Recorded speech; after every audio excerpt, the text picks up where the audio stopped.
It goes onto my private YouTube channel, which people can only see from a link. So it doesn't generally go too far outside the group, and only people in the Telegram group get the link. Go on. Do you know what Unijoint means? Unijoint. That means it is an intergovernmental committee whose job it is to draft legislation for each of the member states. Okay. It also means international contract. It's it can be deemed a contract, but it's under a military order. Yeah. Okay. So Well, Article 13 of the Liver Code says statute law is military jurisdiction. yeah, that's right. But it's statute law that comes through this group in Rome. And essentially that comes as a result of the Holy See, which when the Holy See were Switzerland and the Holy See were the two states that created the Unijoint Treaty, and the Holy See being the military arm of the Vatican. Which is through America, isn't it? Oh, then isn't that the Templars? No, it's the Jesuits. The Jesuits, okay. Yeah, the Jesuits are the ones who were orchestrating pretty much everything since 1923. Darryl, I've got to ask you, what are your thoughts to the way that Australia was set up? Would you agree it was set up under PMAs, private members associations, under the Westminster Private Members Association? Well, this would be just an arm of Unijoint. You've got to look at where the treaty was drawn. So the treaty was drawn up with the legislative department of the Westminster system. In Australia, it was signed by the Attorney General. So the Attorney General is essentially here in Australia the hand that writes the law. So Unijoint draft the script for our legislators. So the House of the House of Representatives and the Senate, and then the Attorney General turns that into a law. So they control the laws relating to local government, to corporations, to banking, to transportation, civil procedure, franchising. They pretty much run the whole show, and it's all under the heading of private law. So, which private law would be under a private members association, would it not? As the Westminster is. Yeah. So this is where this whole separation between private law and public law was created.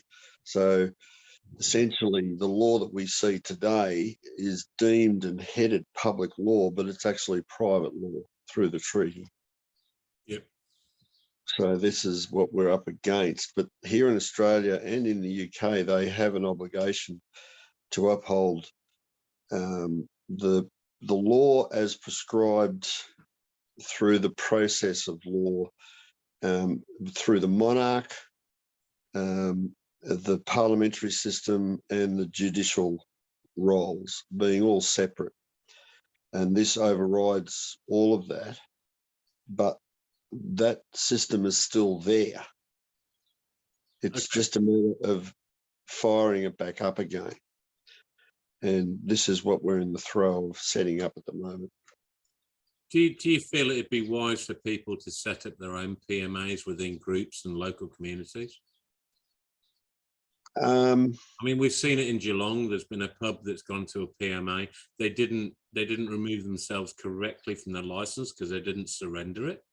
But they've basically moved themselves with 1,000 members. They've started local markets. They've actually converted the whole of the upstairs into rooms for non-vaccinated nurses that can't get work to give consulting rooms to people. Right. They're starting their own little community down in Geelong, and I'm a sort of a mind that we're going into the age of Aquarius, and I hear this from Leith Masters. You probably know Leith from the link. Do you feel that is a way forward, where you start your own PMA, you make your own rules, and because you're your own PMA and you're not got a social compact with them, you remove your social compact from your driving license and things like that, and become a separate entity, a community within yourselves? It has merit, but you need to better understand how this system operates before the PMA can have or be treated as worthy. One of our biggest traps is the name. Just give us a second. I'm going to put Dave on mute because I'm getting some feedback from his mic. Just sorry, go again. No worries. The name is where we fall into a trap, and this is where the system have copy claimed our name and all derivatives of that name. So they've got a system in place where if you run in opposition to what they require, then they can essentially have you put under a mental health order. And the system's geared up for that. So if you deny the name, what makes you think I have a name?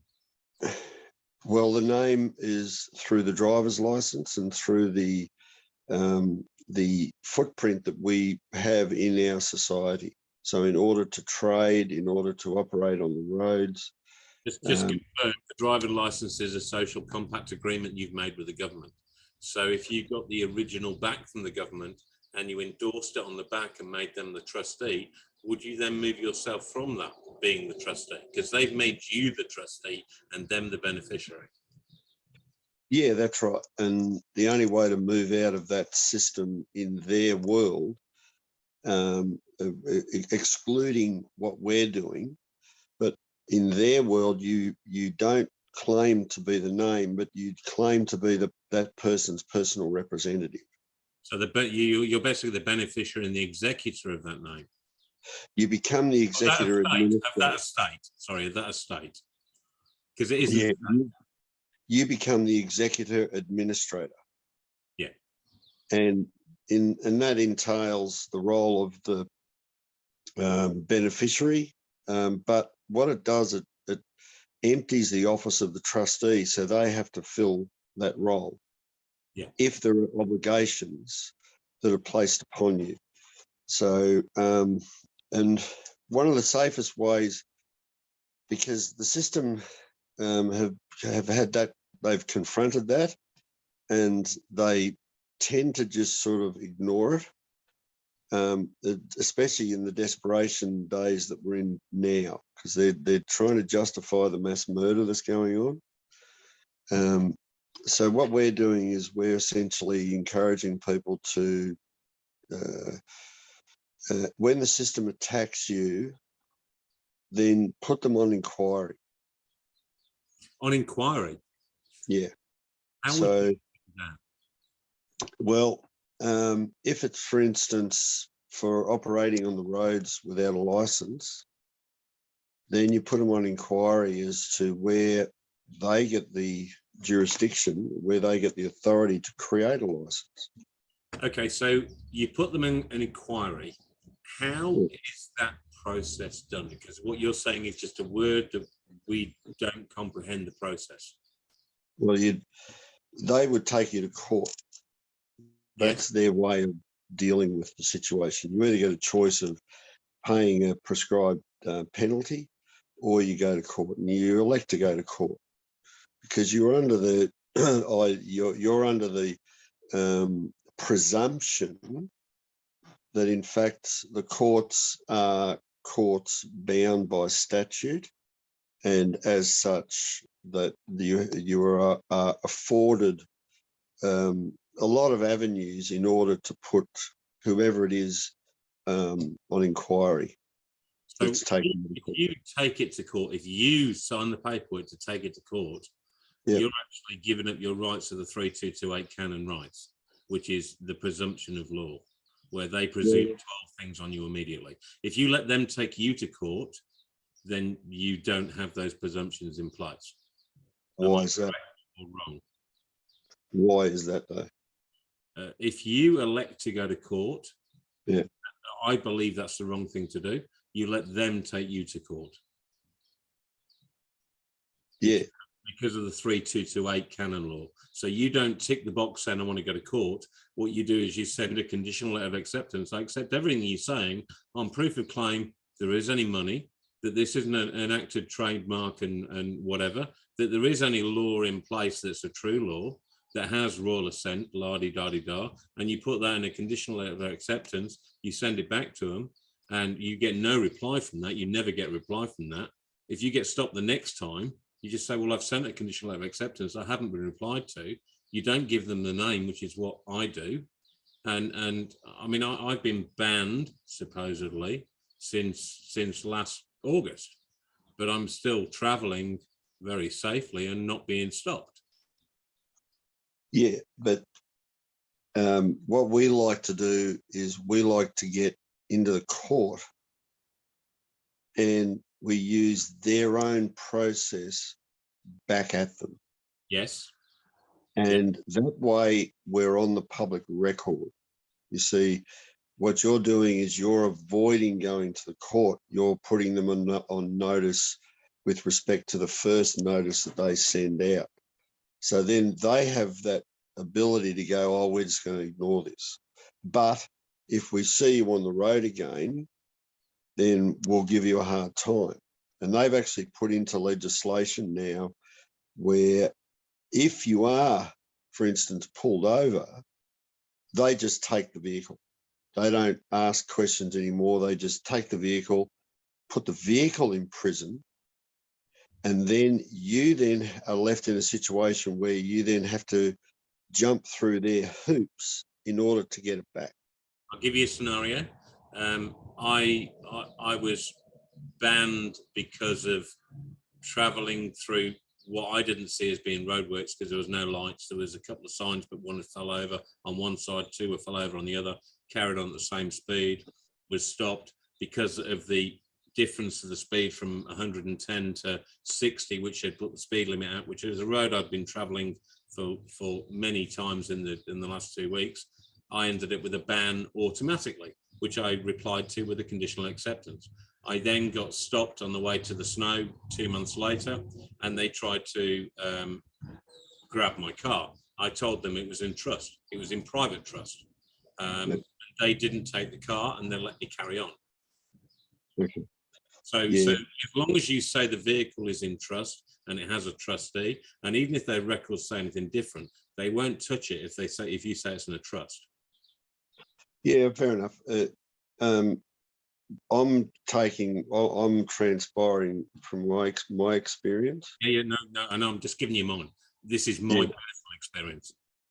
And when you gain a reputation with respect to especially the Victoria Police, they eventually get to the point where they force change through the parliamentary system and bring it out in legislation, and then they just go and get you. You know, I mean, I've been in their face for proper criminals. Yeah. You know, I was in their face for I drove around with my own number plates and my own form of identification for about 5 years, and around Melbourne, and I was just a police magnet. So you know, I just got to that point where, you know, what we're more geared up to do today is we know their process that well, that we invite them we want to get into that courtroom because, you know, we know how to jam that whole system up, and it's on the public record. and they put us in there. So then we come in on inquiry, and we get them to satisfy their standing and the legislation, especially. And when it comes to the magistrates' court, we just we give the option to the court to put it into a jurisdiction that can handle the inquiry, because in the Magistrates Court Act, the Magistrates Court has no ability to hear the challenge to any legislation. It's written in the Act. So you've got to, you got to use their process in order to get satisfaction, but at the same time lock them up. And we're not, we're only using their process up to this point. We've got law up our sleeve that can lock the whole thing up for a period of 5 years. And, that we haven't used that as yet, because we're gearing up a committee to use that in its proper manner, which is what it was really meant for, which is for properties. Yeah. So, but for motor car, this inquiry thing, how's the process? What is the process? Can you? Well, you just basically come in on inquiry. So you're asking, for instance, the ability of the state, in the case of a driver's license, where statutorily did the Parliament get the ability to create the legislation which imposed all of us in a private sense to carry a motor car license? And it doesn't exist. These guys have been bluffing for a long time. They've been running, because the state runs under what's called residual powers, and those residual powers are carried over from when the states were colonies. Well, that's when PMAs. They're just PMAs. They're just private members' associations that you've joined to by voting for them. Well, yeah, in a sense. In a roundabout way, that's all they are. Yeah, in a sense, but it's a lot. There's that may be at the heart of the whole thing, but it's the stuff that they've built around all of that that makes it virtually impossible to get to that private members agreement. And even those who are operating that private members agreement aren't aware that there's the central court. Possibly not. I mean, they would sign something to be part of that agreement, and we as voters, if you're a voter, you would end up being entered into that through acquiescence because you voted. You've gone to the polls and you've given them power. Well, that was under duress. There's never been authority in Australia to force people to vote. There's never been that authority. They've been running bluff ever since 1912. So that's when the word compulsory first appeared with respect to and it was Queensland that did this. They installed a compulsory enrolment, and by 1918 they had made it compulsory voting. Now, there was no authority through the Constitution or of any of the states or the federal Constitution to force anyone to take part in any election. And that's an inherited law from England. And I mean, you look at Queensland, they haven't even got an upper house. So they're so unlawful, it's just not funny. Absolutely. But, there's no doubt about that. And we are putting pressure and have been putting pressure on federal members of the federal parliament from Queensland, because they're the ones who have the obligation to raise this anomaly that's been taking place since 1922 in the federal parliament, because that's really the only place you can take it up. And this is one of the things that we were about to do in 2017 when we were in the Parliament. So, we had a number of things to check off, but unfortunately, Rod Cullerton wasn't listening, and he was, he had too many distractions going on, and he didn't listen. He didn't take my advice on the 1st of December 2016, and as a result, we've been fighting back ever since, and they threw him out. Yeah. So, this is why it's crucial that when you get in there, you've got to follow your advice. Especially when it comes from the group that I've started up and been running for over 20 years. We come at this with a particular process in mind, knowing the mistakes of the past. And, a lot of people are well-meaning, and they've thought, right, we're going to get in there and we're going to fix this system. And, they've just been making fundamental mistakes. They haven't looked carefully at what's taken place to get us to where we are today. Yep. And, you've really got to look carefully at like you said earlier, the Lever Code. You've got to look at the Bill of Rights, because the Bill of Rights pretty much spells out, that's your foundation. 1688 Bill of Rights you're talking about, aren't you? Yeah, that's right, because that spells out. That's in Australia, even though we weren't even here when it was made. That's funny.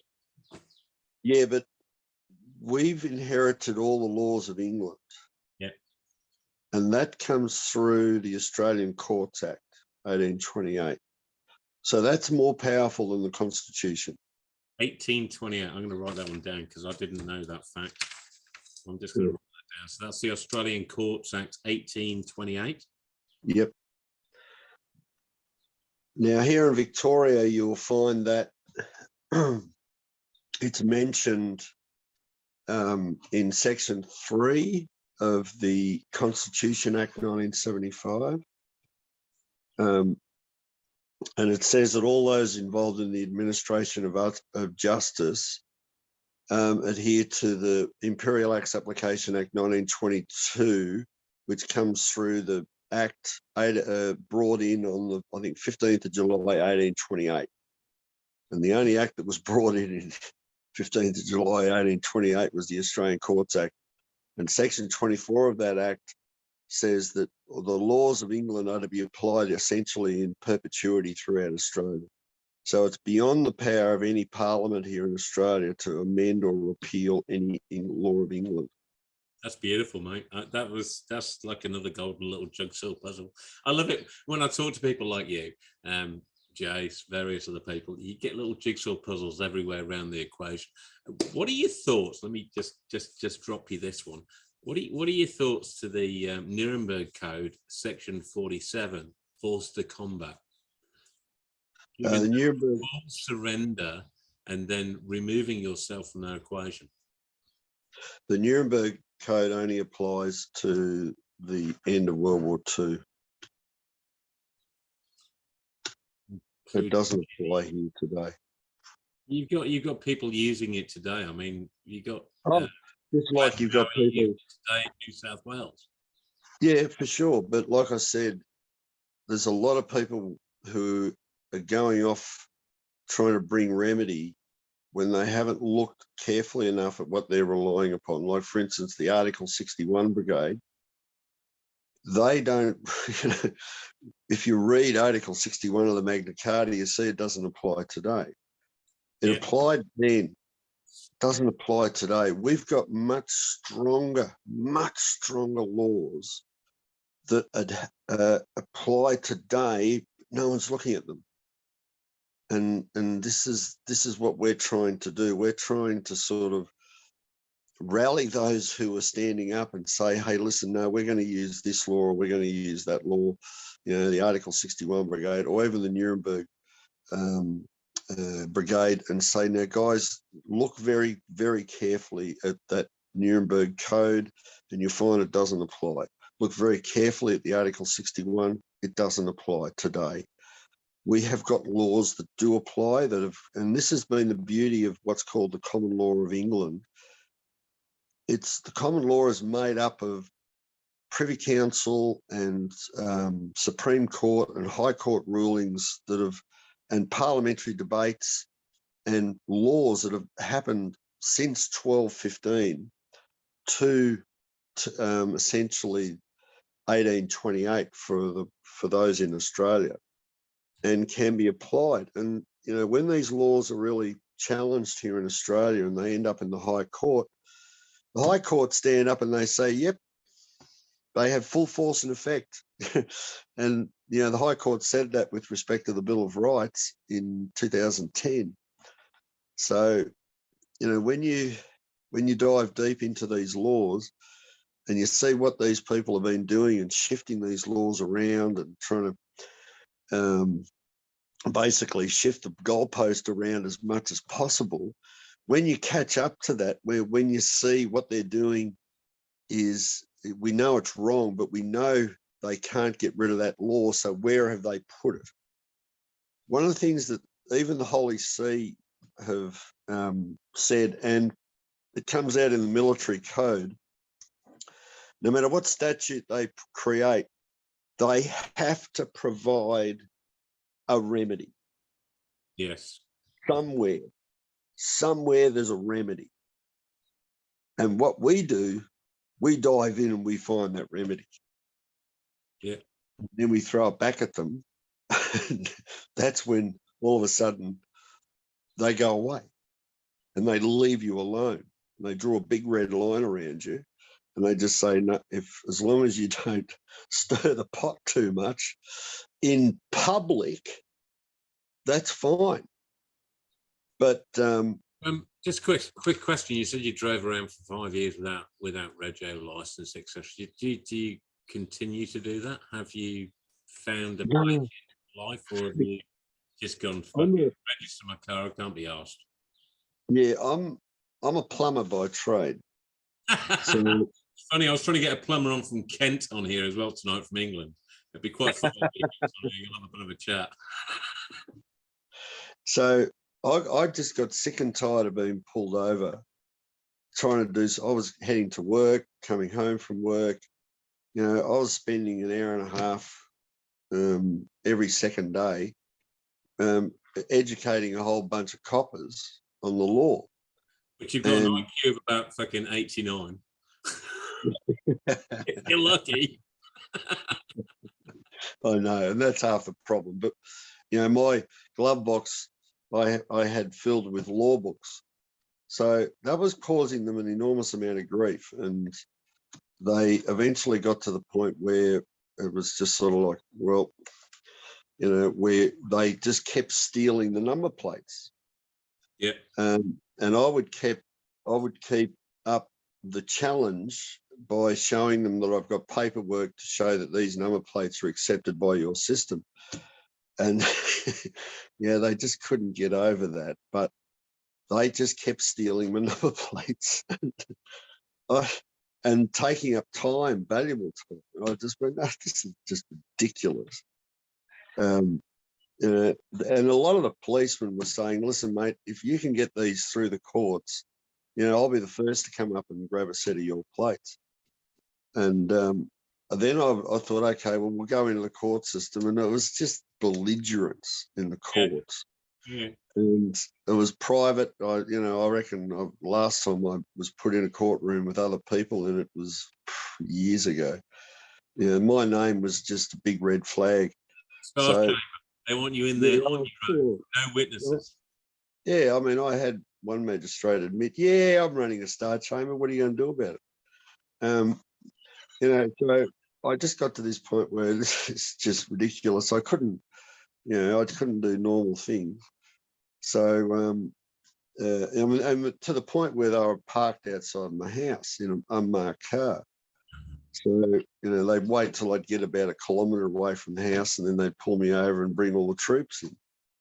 And then they passed legislation to say, right, we can take the car now. And of course, then you got to go jump through all the hoops to get your bloody car out of prison.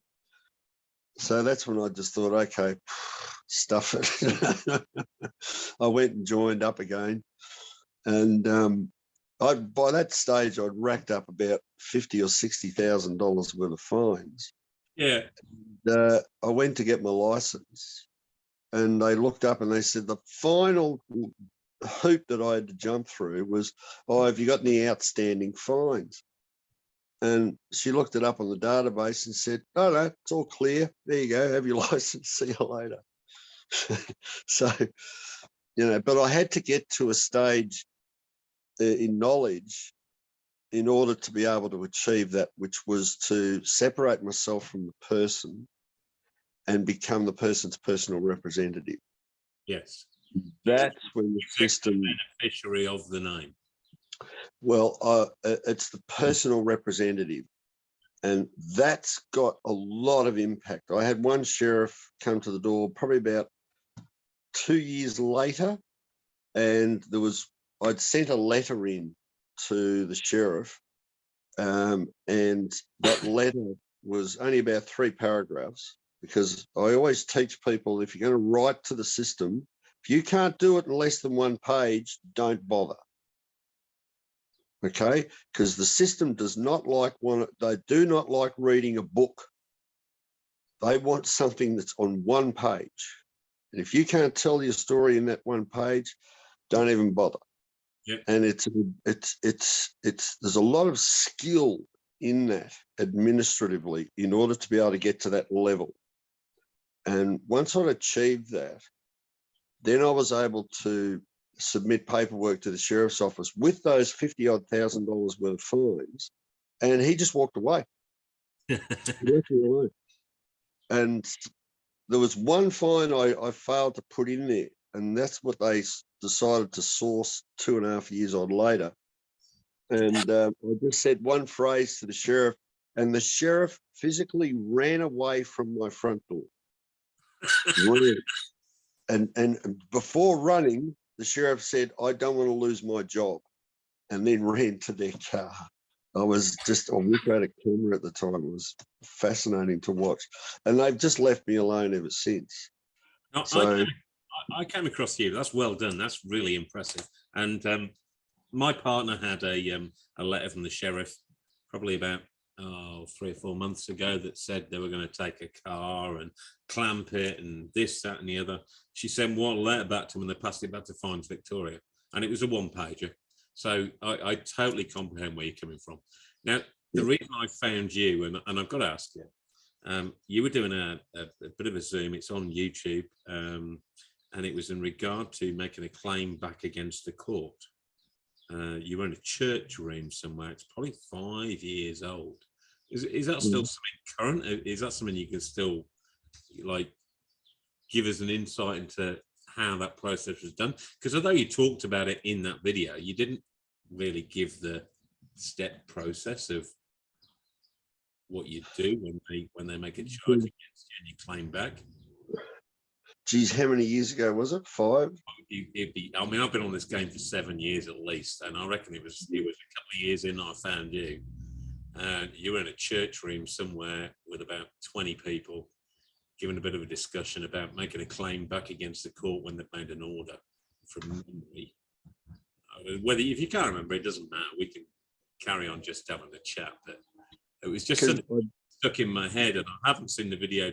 I didn't go and look for the video recently to sort of be able to remind myself. But you were in front of a whiteboard, about 20 people in front of you in some sort of church room. It was about 5 years ago. It's a YouTube video explaining how to make a claim back against the court. Okay, yeah, it would have been under judicial review. So that would have been, that would have been more than 7 years ago. But yeah, essentially judicial review, which I've used successfully. Yes, I do believe you have. I've heard that from a few people, Dano and other people have been in the group around you, I've met you personally. So we're all lions in this room. Some of us are cubs. Some of us are starting to grow a bit bigger, but we're not any of us are quite as far down the route as you are.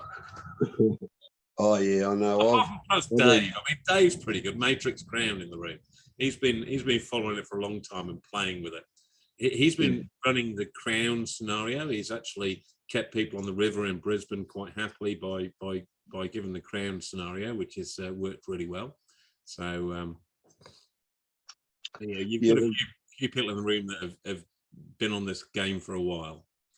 Oh, yeah, about 22 years, yeah. And I came into this from a completely different angle, which was once I'd found out that the Australian Taxation Office didn't legally exist, I found myself in court for not paying taxes. So I was up against the chief head kicker, and that's when I started my path. And then I was part of a group that had actually annexed all of Australia's national estate legally. So, and that was headed up by a barrister, by the name of James Renton. Hold on, we've got a bit of background voice. I'm just gonna. But that was Australia legally is called the Principality of Caledonia. Yeah, they're all under businesses, aren't they? I mean, it's like America was set up under the East India Company, which was United States of America, and then United States was set up under another business. Australia would have been set under probably the East India Company as well. Yeah, it was. Yeah, because Captain Cook was contracted under the East India Company. So, he made his trading agreement with Lord Howe Island because of the pine trees, or Norfolk Island because of the pine trees. That's where he made his first agreement as a squire. And then they made the business New South Wales, and they made the business Australia. Then they made Victoria. Queensland tried to break away back in 18 whatever it was, or 1790 something. You know, Australia is a really interesting legal minefield that doesn't touch international law anywhere. That's right. And what we did is annex Australia's national estate, or the people that I was geared up with, in 1992. And 10,000 pages of the annexation were handed up to Westminster for the attention of Queen Elizabeth. So, and the Queen a year later acknowledged it, and she said, I wish the secessionists of Australia well. Wow. So Australia then, and funnily enough, they had, under the statute of limitations, they had 7 years to legally contest the annexation. And that's why we had a referendum in 1999, because of that annexation. Which still didn't put councils in place. I don't know what else the referendum was. I wasn't here, but that was 1988. The last referendum we've had here in Australia was 99, and that was in order to bring in a republic. So that was because of that annexation, because they had no more room to wriggle. So the Principality of Caledonia essentially, through the annexation, took control of the national estate. So they essentially they put in place legislation ready for the yes vote, but it got knocked back. And they've been running under that legislation by stealth ever since, because our job is to promote that. And of course, the media was told to shut up about it, and we couldn't get it out. They're owned. Vanguard, BlackRock. That's right. So what they've done is they've slowly, because that's when the 1992 was when they started privatizing everything. Yeah. And that's when the corporate world stepped in and took over, more so than it did in 1973, because in 1973, they registered the Commonwealth of Australia on the US Securities Exchange Commission for the purpose of running a corporate Australia. So essentially that that didn't have the full strength of the corporate world until 1992 and onwards, where they really implemented it through each state. And each state then registered themselves with the Securities Exchange Commission. And that's where my homework on the ATO come in, because the ATO was just an agent of the IRS. So we've been a state of the US in a corporate sense since 1973. Yeah. But now it's pretty much implemented more so towards the Unidroit Treaty, because Unidroit took control of the US in 1962. Okay. And this is how this insidious US control, this takeover, has really taken place through Unidroit. So it's through the Washington DC arm. So there's 3 independent states in the world. That's City of London, Washington DC, and Vatican City. Yeah. Now the City of London, they control all of our persons. Yeah. Okay, so they've put a copy claim as a result of your parents filling out the live birth record on all derivatives of the name. So that's when that's the trap set to go off the moment you apply for a birth certificate. Yeah. And that then kicks in that whole obligation to the system that they've set up through the corporate world. And it's well thought out. You've got to give them credit for that. Yeah, absolutely. I mean, they've been working on this for many, many years, and they've got a really good system they've set up, and it interacts us very well. Dave's got a quick question. Matrix Crown, I'm going to ask him to unmute and throw that at you. I need to quickly nip to the boys' room. No. Dave, I can still hear you because it's quite a loudspeaker in here. Hi, guys. The Matrix Crown, who is Dave, Darryl, meet Dave, and I'm going to ask you a question, I think, and I'm just going to go that way. No. G'day, Dan. I don't know what you mentioned a party before. Did you have a party going or something? Yeah, that was the Great Australian part. Oh, okay. I'm with you. Yeah. And what you mentioned earlier that all statutes and acts must have remedy. Yeah. But there's a couple of thoughts on that. One is they only apply to the dead, so they don't need remedy in them because they don't apply to us because we're living. But go on. While you operate in their corporate world, Yes. it applies to you. And there's actually court cases, especially US Supreme Court cases, that talk about this. So you're indentured through the birth certificate, and that's the entrapment. And your parents did that for you, unbeknownst. Yeah. So Performance. when you use their identification, it's theirs. They've got a copy claim over it. So regardless of whether you're dead or not, it doesn't matter. They still utilize it. Now, I mean, the Bible talks about this in great detail.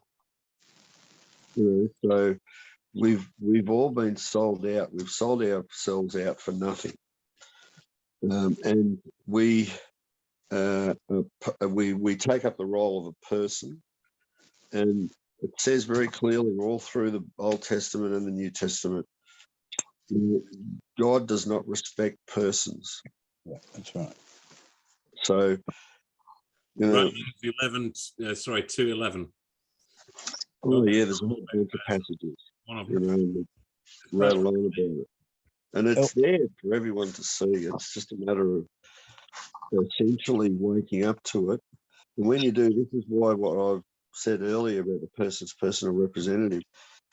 That way, you distance yourself from the person, and you can still operate in their world, But you've got to be careful how you operate because, Well- they're still running under that military code, and they can come in and jump on top of you in the middle of the night, take you out and beat you within a millimetre of your life. Yeah, they can. They can walk away and just say, well, that'll teach you. You didn't learn to administrate properly. You've made a mistake. And Yeah, sorry, go on. The remedy in every act is usually at Section 4. This act binds the Crown. well, The Crown talking about is us. to a degree, you've got to look at this is where you've got to take in the whole of the law. Like I said earlier, Dave, can I mute you when you're not talking, or can you unmute yourself? No, I'll do it. We're getting an echo back from your speaker onto the recording of Darryl from your speaker. So when you're not talking, if you can mute, that'd be really good. And if I'm doing the same, tell me, I'll mute myself. Sorry, Darryl, keep going. Yeah, no worries. We've really got to distance ourselves from the person in such a way that we look at all of their statutes that bind the vast majority of the population, because they all willingly jump off the edge of the cliff. But we've got to do it in such a way that we use the inherited laws and the laws that they've created and combine the two in such a way that it allows you to create a door to get out of their obligation. And this is why inquiry is such an important part of the defence. You put the prosecution on inquiry in order to satisfy the court and the public record that what they're doing is consistent with the law. And they can't do that, and they fumble and they make mistakes, but they've got out clauses. And they can just, like I've been out of the courts for a number of years because there was just no judge that wanted to deal with me.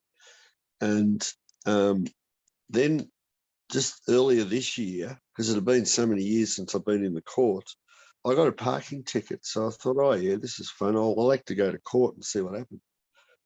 And they put me in court. I thought, oh yeah, obviously there's a new bunch of administrators out there, so they haven't read the database. Good, I'll get into court. And I had the court. I wish I had bloody filmed it.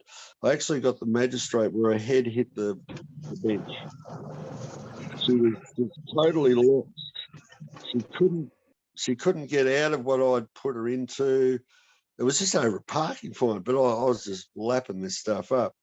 And she used what was called the Sentencing Act. And she said, oh, well, listen, I rarely do this, but, I'm going to throw this matter out and, don't you misbehave, and I'm going to put a cost order on you of $100. And I said, but excuse me, Your Honour, if you're going to put a cost order on me and you're going to throw the matter out, doesn't the cost order follow, don't costs follow the order?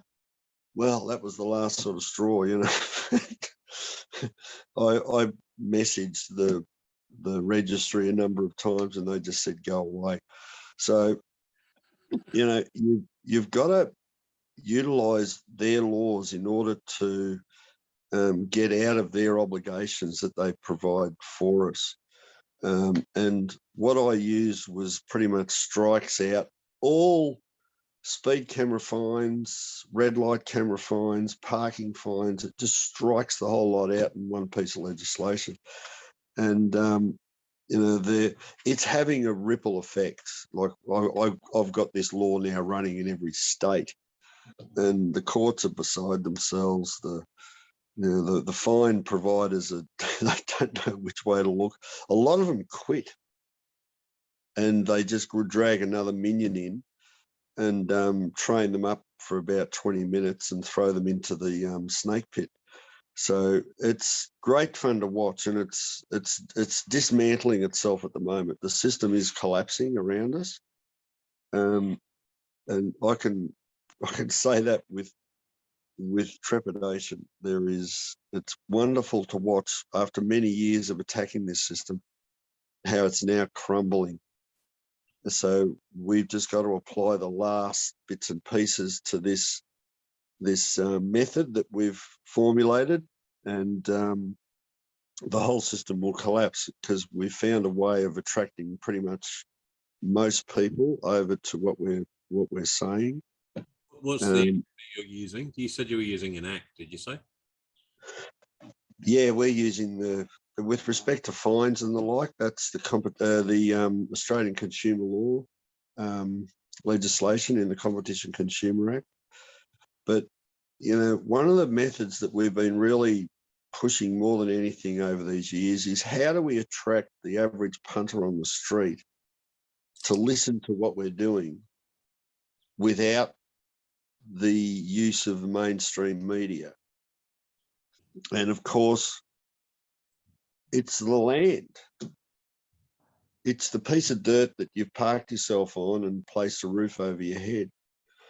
And Australia, more than anywhere else, we've put a lot of effort into our house and into our property. And we've inherited from England the laws that protect the king from coming onto your property. And that's all the land title laws. And they started in Queensland in the early 2000s, and they started manipulating our land titles officers. So, and it's culminated about 5 years ago when they pretty much managed to sell off all the land registry offices around Australia, and they're propping themselves up ready. So by 2030, you won't own your property. Okay, and you'll be happy. I don't know where that phrase "you'll be happy" came from. Probably you'll be happy with all of the pharmaceuticals they're putting in here. Maybe we'll be so switched on, Darryl, that we've all got it in trust and we've all got foundations and we've all got PMAs and they can't touch us. That could be. Because we'll own nothing but control everything. Yeah, well, their idea is we will own nothing and they will control everything. Yes, we know that.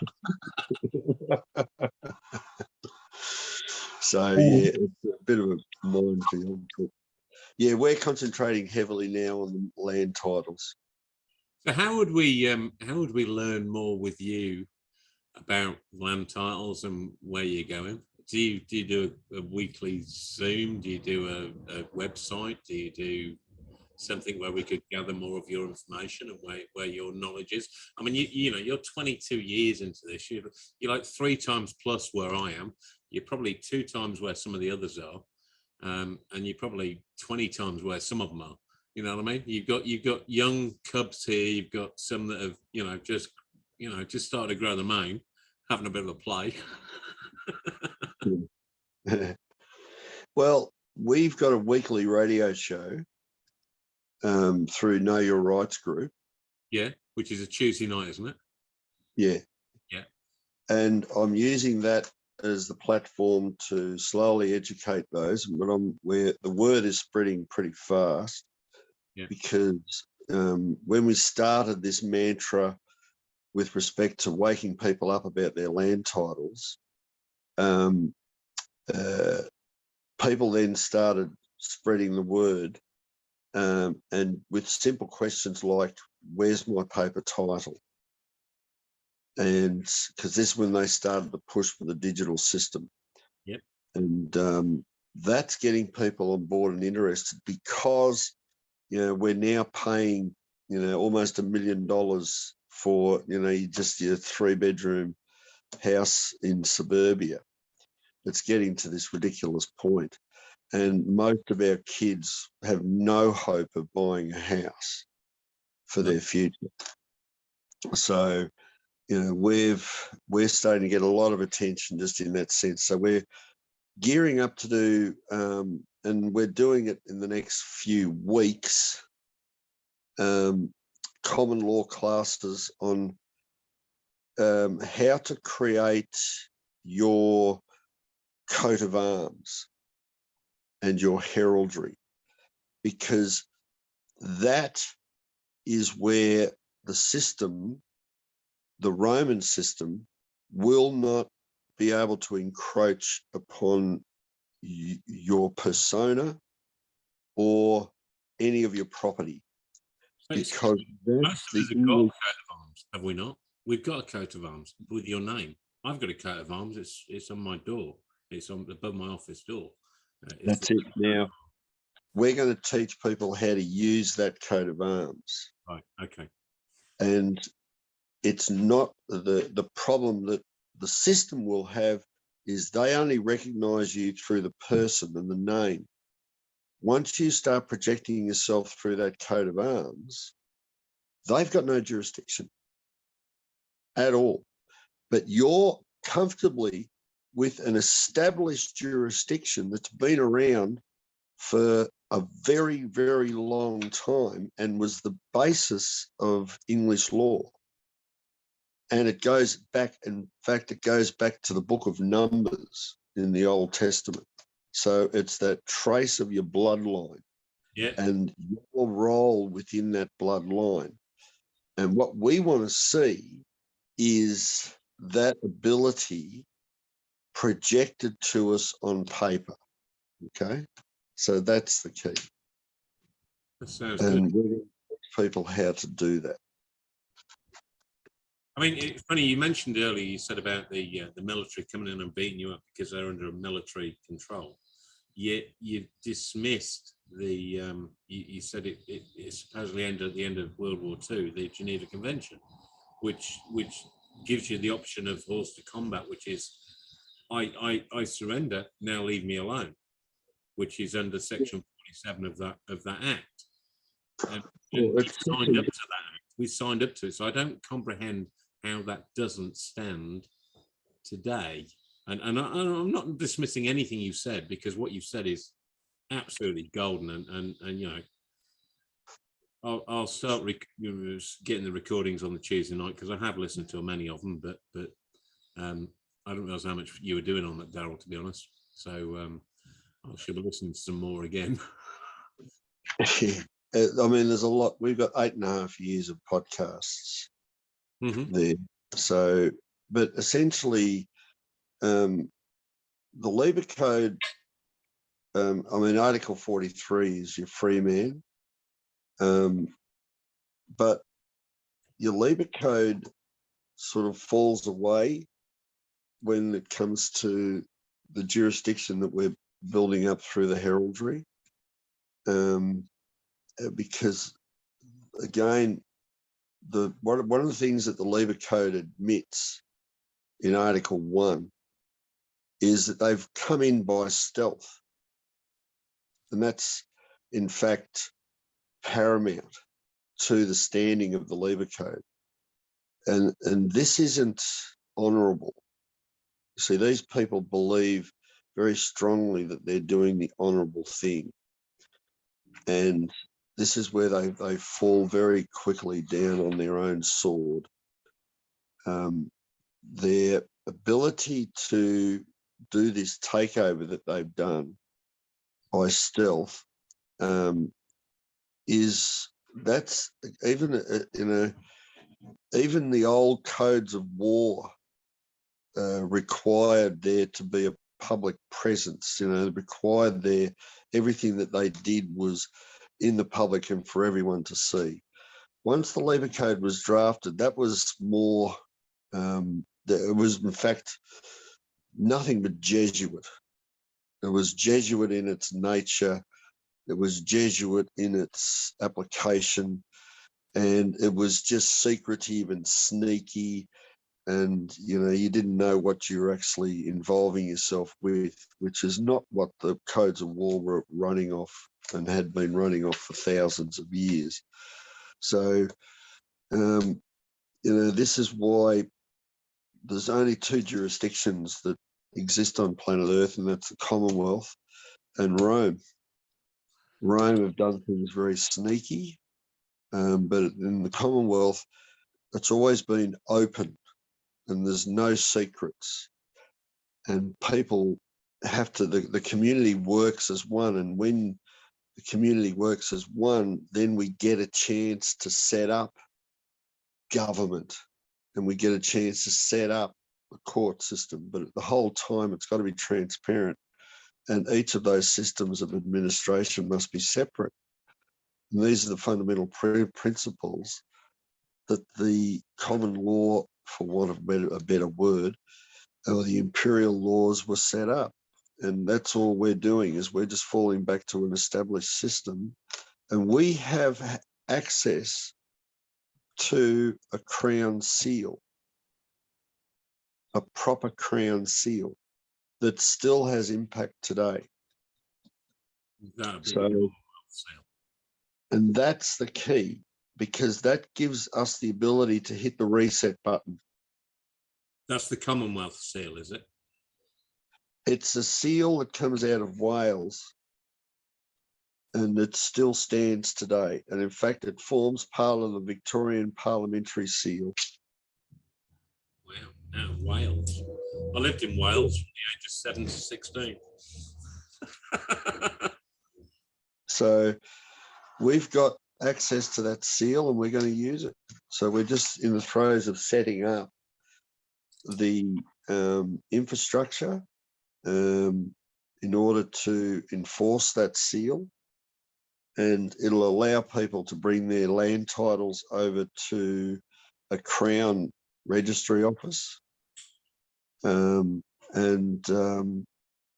That way, there's a requirement that we're putting in place, which is essentially the office that we set up. When you bring your land title over, it will not have that Roman name on it. Okay, and this is why we're doing the coats of arms. And how did you find out about the Welsh seal?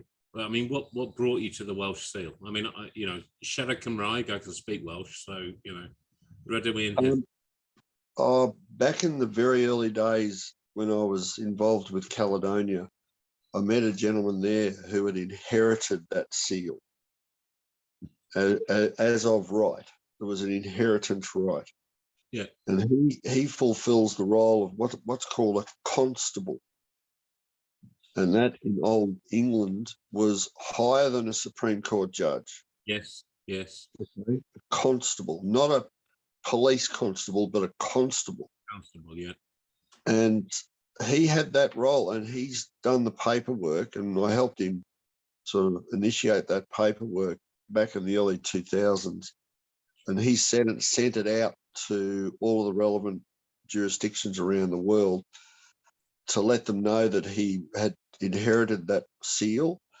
And if there was any objections, then they had a certain amount of time to object. No one did.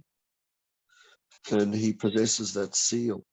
So I'm just gearing up a bunch of people to form a committee to oversee that, the implementation of that seal and the different offices that will fall under that seal. Yeah. So then people can bring their land titles over, and when you bring your land title over, you bring over your coat of arms, and we will teach you the process of how to do that. And that way you then fall back under the original Commonwealth and separate from the Holy See. Just a quick question. Coat of arms was many, many years old. There would be many descendants of a coat of arms. So leg would be, there's legs in Sydney, there's legs in England, there's legs in Devon, in Cornwall, one in Pimpernio, me. How do I bring that seal across without their authorization? Or am I bringing my seal across with my Christian name? Well, you would bring it across essentially with a description of your role within that clan. Yeah. So you can make changes to that coat of arms that that specifically relate to you within that clan. And we teach you how to do the artwork for that. Okay, so that makes sense. Yeah, that makes sense. It prescribes, and we've got a lot of the tribal people fired up on this because their coat of arms also involves dance. And that's their way of expressing their role as a tribe. And each member of that tribe expresses their role within that tribe. And they're able to put it into a form of artwork and combine that with dance. And then so you personalize your existing crest to match something that you do in your life. Yeah. Yeah. And then move that forward and move your property potentially into this and then this crest, which is unique and protected. Yeah, that's right. And it expresses your uniqueness within the community and the clan. And that then really stamps your sort of your footprint into the community. And just explain for everybody else why you're using the word clan instead of family, because I know why, but a lot of people tend to say of the family instead of the clan. Well, I mean, this is the old Celtic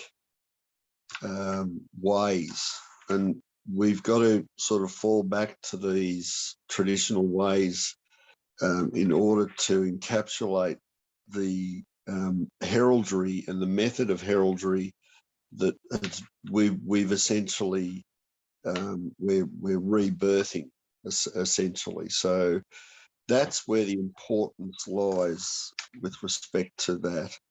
I mean, there's nothing stopping somebody using the word family because we see ourselves more in families now than I guess we did in the past, because we were more in a village sense where, because the majority of us live in the big cities, we tend to hone back in on the word family because that's whom we really mix with. But it's the wording essentially, as long as it doesn't clash with any Roman terms, then we're more than happy to accommodate that, as long as it's got a history behind it. Because I feel the word family are people that work within your local group, not necessarily your blood. Whereas clan, as I comprehend it, means your blood, means a bloodline. Yeah. I'm correct in that way. Is that what you agree the same thing?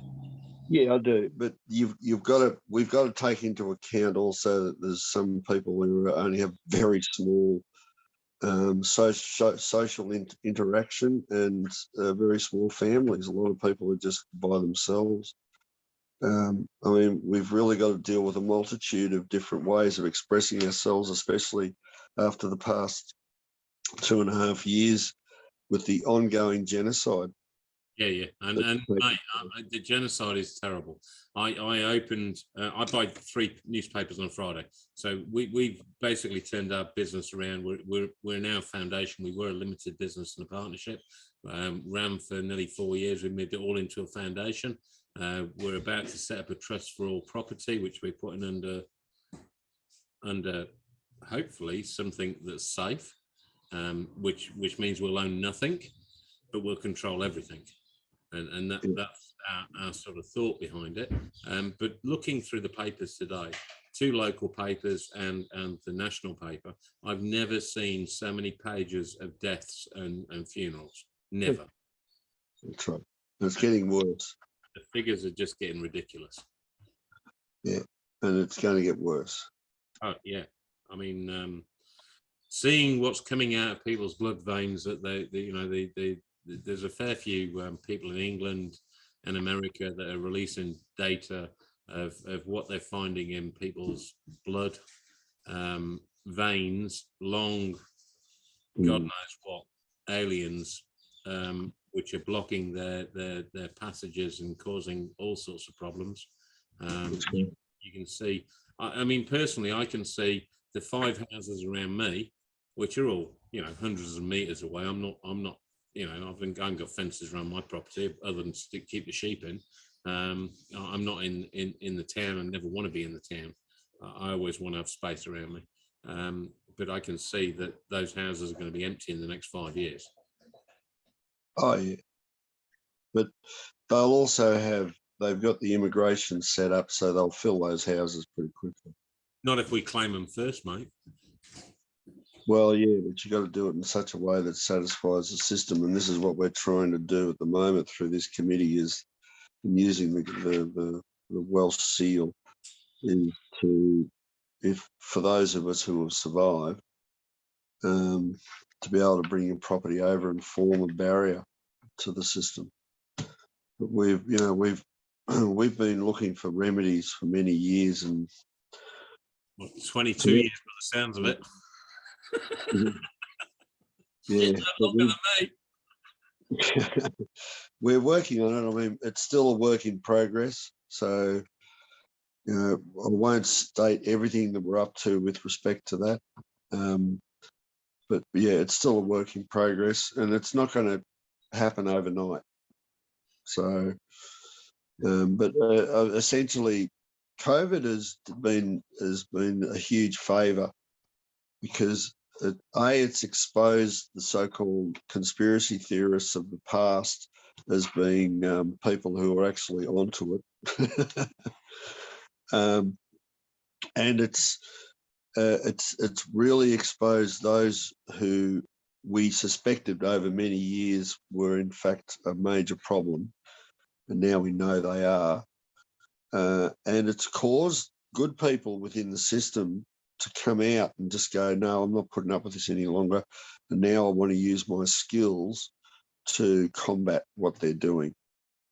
And this is where the line has really been drawn firmly in the sand, so people can now see which side, they can see the fence and they can see which side to stand.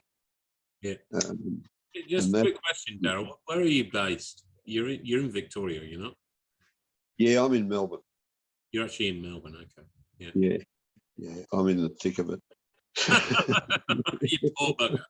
I mean, I moved from a village in England to a tiny little, what they call a township, 25 houses and about 25 farms in Victoria. And I flew in at 12 o'clock at night and I was here at 4 o'clock in the morning. I was not going to stay in Melbourne.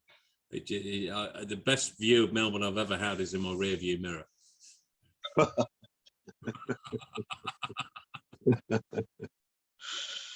Now, I like Melbourne. I was born in the country of Victoria. Yeah. And I've got a house in Wangaratta. But I've always liked Melbourne. And it's gone from being one of the most livable cities in the world to a bit of a hellhole there over the last couple of years, but it seems to have recovered to a certain degree. It's just, let's take every day as it comes. You've seen small business fall in its arse. You've seen cafes close. You've seen people driving around in their car on their own with a mask on. I mean, you must be asking yourself questions where these people are coming from. What I've seen is a complete and utter ignorance of the law. Yeah. That's what I've seen. And I've been lucky enough to have presented myself and my knowledge and my path to that knowledge to the general public over the past 20 years, because the moment I learned this stuff about the High Court and the Australian Taxation Office, I went public and I put up, I saw the weakness, and I saw the weakness was the people's ignorance of the law. So I then went and just hired a hall and on a weekly basis just put up the Constitution of the Commonwealth and the laws that are attached to that. And we all learned together. Yeah. And those people who are coming to those meetings, they've survived. Yeah. And they're surviving through this current turmoil that we're going through. So, that's what I've seen more than anything, is that lack of knowledge. And this has been quite deliberate, of course. Oh, so, yeah. I mean, education is, the meaning of education, etymology is making fit for work, which is quite hilarious. I mean, the words that we use and the words that they force upon you through the media continuously are very misconstrued for what their real meaning is. Oh, absolutely. But we've really got to grasp the fact that we've got we've got all the databases in the world since the internet in order to grasp hold of that law very quickly and to be able to defend ourselves. And this is why Know Your Rights has grown so big, I guess. It's the first thing I put people to be honest. The first thing, if someone says, "Oh, what do you need to learn?" I say, go join Know Your Rights, because that's the first stage process. Your 3-stage letter, you this, that, and the other, and it's exactly what I use for the tax office. My 3-stage letter to the tax office was including the fact that it said it was voluntary, the fact they got no royal assent, the fact that they didn't include Australia as a landmass. And I haven't paid tax since 2018. So I was, probably from things you said that I did that. And I keep telling people today, why are you paying tax? And they say, oh, I'm not in a job, but they take it before I go. Well, why don't you set a foundation up? Set a foundation up and get the foundation paid, and the foundation employs you. That's right. It's the way to go. It's getting the private. Yeah. And you use their own forms against them. Yes.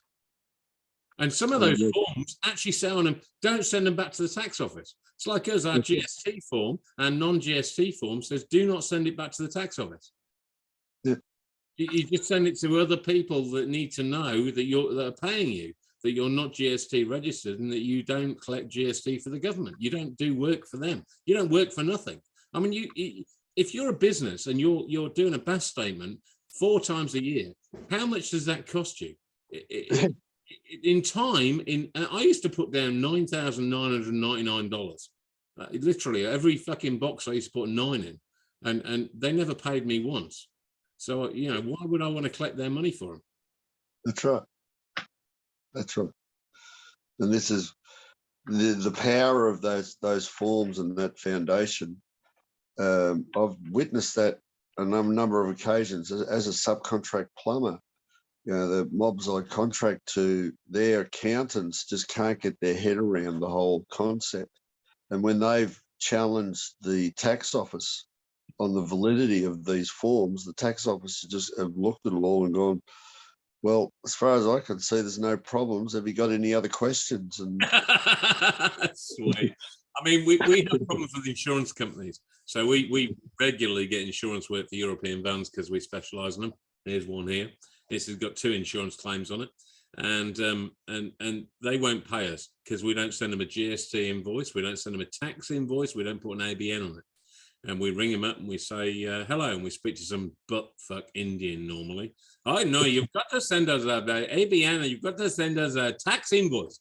We haven't got an ABN number. We are exempt. Please put me in touch with a supervisor. Oh, the supervisor, I'll speak to a minute. Come back.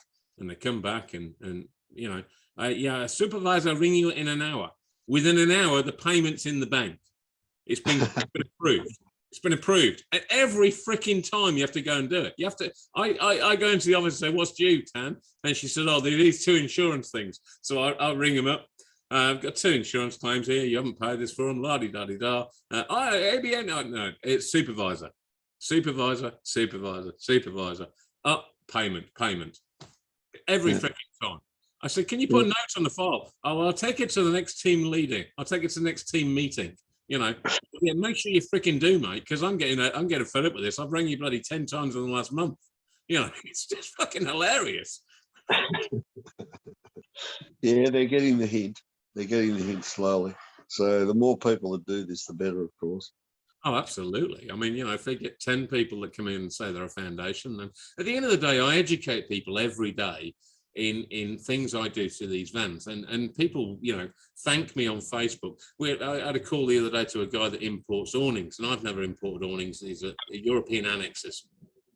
And I ring him up and I say, have you got a 995 in stock? If someone's got a 535, it's a 9995 A measurement, which is a measurement from the ground on one side, round the loop, down to the other side, big 2.5 metre awning, called annexes in Australia, awnings in England.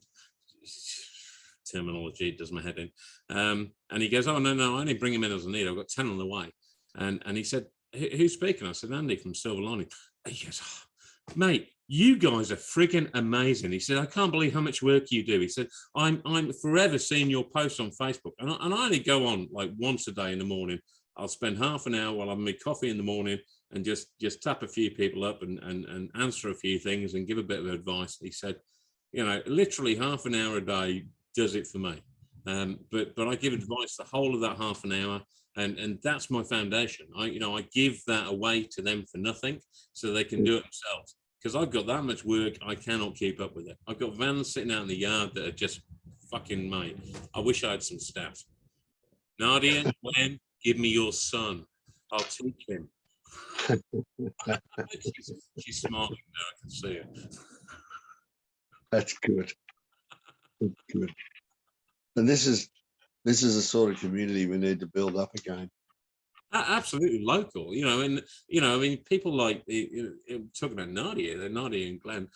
You know, they've got a cow, they've got milk, they've got goats, they've got sheep. I've got sheep, I've got pigs, I've got chooks, I've got veggies. You know, to be honest, I walked around the veggie garden this morning and said, I don't need to buy leeks, I don't need to buy parsnips, I don't need to buy any green veggies. Tomatoes I still need to buy because they're not growing yet, they're not there yet.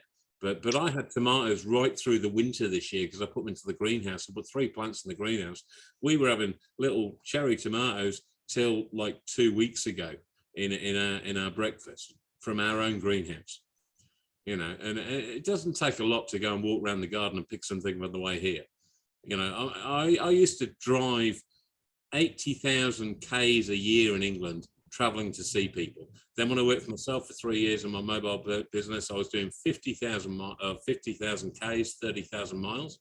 I come here, I'm lucky if I do 14,000 Ks a year, which is, wow. I can't even work it out in miles because it's too small. I can't get my head around it, get back to miles. But, you know, I do nothing. I walk to work, walk past my veggies, cook breakfast, you know, pick lunch out the garden, you know, leaves off the plants on the way through for my vitamins.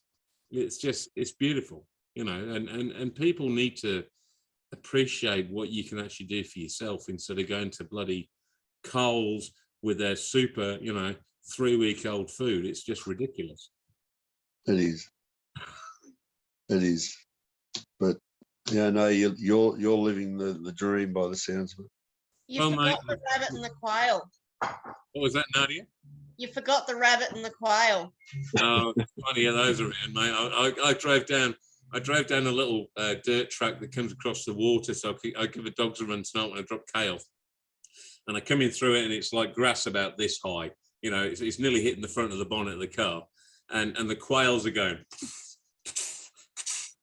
Out the front of the car, it's like, I wish I'd got a shotgun with me. I could have had a feed. Oh dear. Absolutely. No, we're in a really weird place in the world at the moment, and I do believe the population is going to drop dramatically in the next 2 to 3 years. We're going to see some really big changes, and hopefully, Darryl, we can connect with people like yourself, and we're already connecting with, you know, people like the Crown Group and comprehending where legislation relates to Crown. It doesn't mean the Crown across there. It means everybody that's born everybody that's born that comes out, they call it. They say, "Oh, I can see the crown. The crown is coming. The crown is here." So we're named 3 times as we come out, and if you start looking at the legislation in Australia, and you'd know it, if you start looking at it again, you go, yeah, it's actually talking about the people. It's talking about the people of the Commonwealth. It's not talking about the Crown in England. It's talking about the people of the Commonwealth. So they're looking at a different angle than you, but to be honest, it's all the same game. I just wish we could all connect together and make something totally foolproof, bulletproof. You know what I mean? Yeah, absolutely. But it's a journey that is not going to happen overnight. Oh, So, absolutely not. And bringing new lines in and trying to teach them all the way, it's what we've got to do. Though we can't keep this to ourselves. You know, we've got to open ourselves up and you know, spend Friday night on a Zoom meeting and just going, well, this is where you need to look. This is what you need to look at. Bang, bang, bang, bang. And if people don't look when you tell them, that's their problem.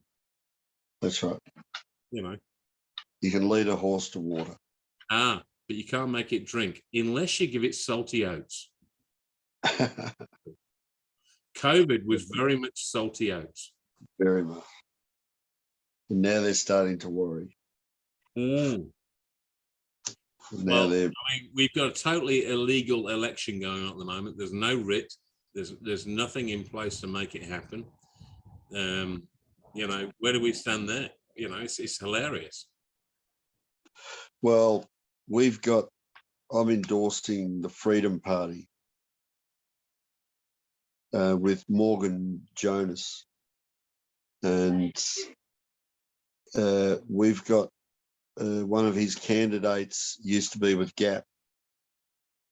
So, and what really caught my attention to the Freedom Party was they've got 75 candidates. And they only just got registered. Yeah, okay. Okay, that's a record in and of itself. So, and because they basically, Morgan was part of Reignite Democracy. Yeah. And what's the name? She's a bit of a shill, isn't she? Reunite. Yeah. But he was Monica. Yeah, I can't think. She didn't spend any time in prison. I've got pictures of her free in New South Wales when she was supposed to be in prison. Really? Yeah. Yeah. Well, they split up, and Morgan started the Freedom Party after he listened to what a couple of my speeches, because I was part of their whole movement around Melbourne to try and promote the Senate ticket for Gap in the federal election, and he was just fascinated, and that's sort of inspired him, and you know, I was just part of that, inspiring him to sort of do something at this state election. So basically, within 2 weeks of the federal election finishing, he started up the Freedom Party and started getting the ball rolling, and here he is ready to go in tomorrow for the election, and he's got 75 candidates. Look, Gap has been promoting itself since 2019, and we only got 28 candidates around Australia, and Morgan's managed to get 75 in a very short period of time in just one state. So, you know, my hat's off to him, and I thought, okay, well, I'm going to help him hand out how to vote cards tomorrow for a couple of hours, and just see what happens. Look, you know, I hear you. I just think the whole system is so corrupt. It's just not funny. And it's good that you're standing by someone. I've not met anybody I want to stand by yet. At the end of the day, I'd rather be my own PMA, whatever, and it takes 2 to make a social compact. You know, and a PMA makes its own laws.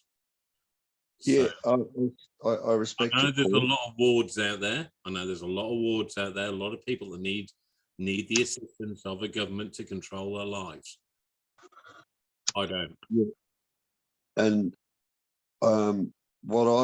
since I've been in Parliament and the short time we were there, the amount of feathers and dust flying everywhere, and I was in there long enough to talk to a lot of the staffers and some of the representatives, and they have no idea or concept of what the law is.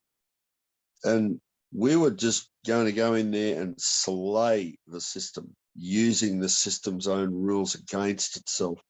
And it's no different to the state.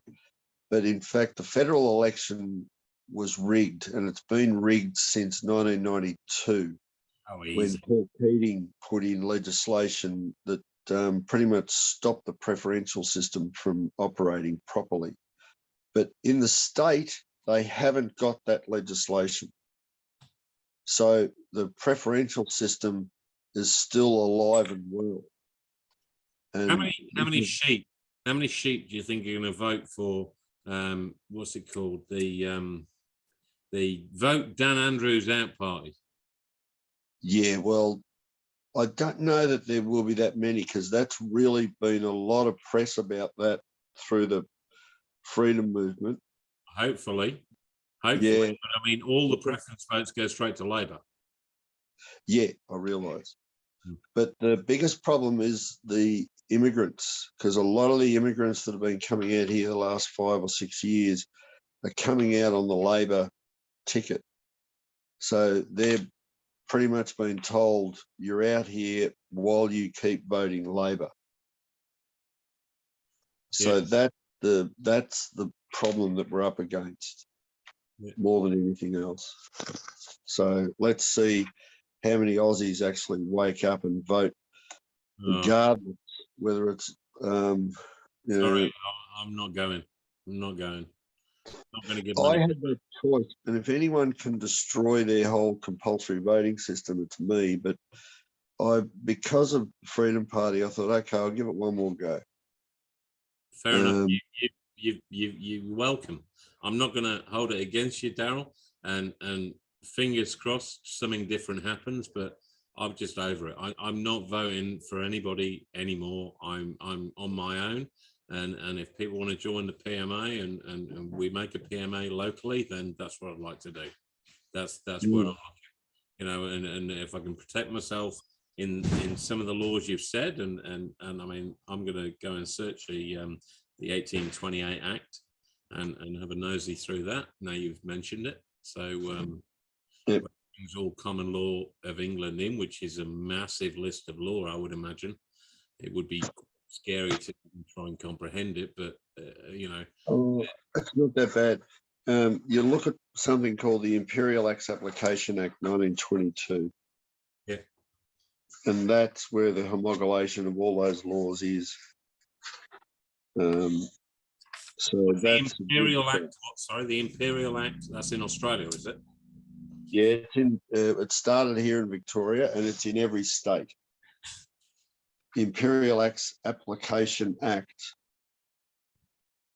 So in Queensland, it's 1984. It's New South Wales, it's 1969. Victoria, it's 1922, and then they brought out a later edition in 1980. And it basically transcribes all the laws of England. Okay. So that's when you read those laws, then you get a good idea of what where the weaknesses are with the system. And it's in particular the Bill of Rights, 1688. When you read that, the Bill of Rights is pretty clear. I mean, within the first 4 paragraphs, you're right there in 1688 Bill of Rights is beautiful. But Section 13 is very powerful because it points very clearly to the enemy. Yes. Who the enemy is. And it's very clearly the Rome and Vatican and Holy See. And then you can see, once you see who the devil is, the Bible instructs us to keep the devil close, keep your enemy close. Yeah, keep your enemy close, so you keep your friends closer. Yep, that's right. So that's what I've been doing for all these years, is making sure I've got an eye on that Holy See to see what they're up to. No, I 'Cause, mean, they collected all their currency in recently, end of September. They had everything sent back to the Vatican, didn't they?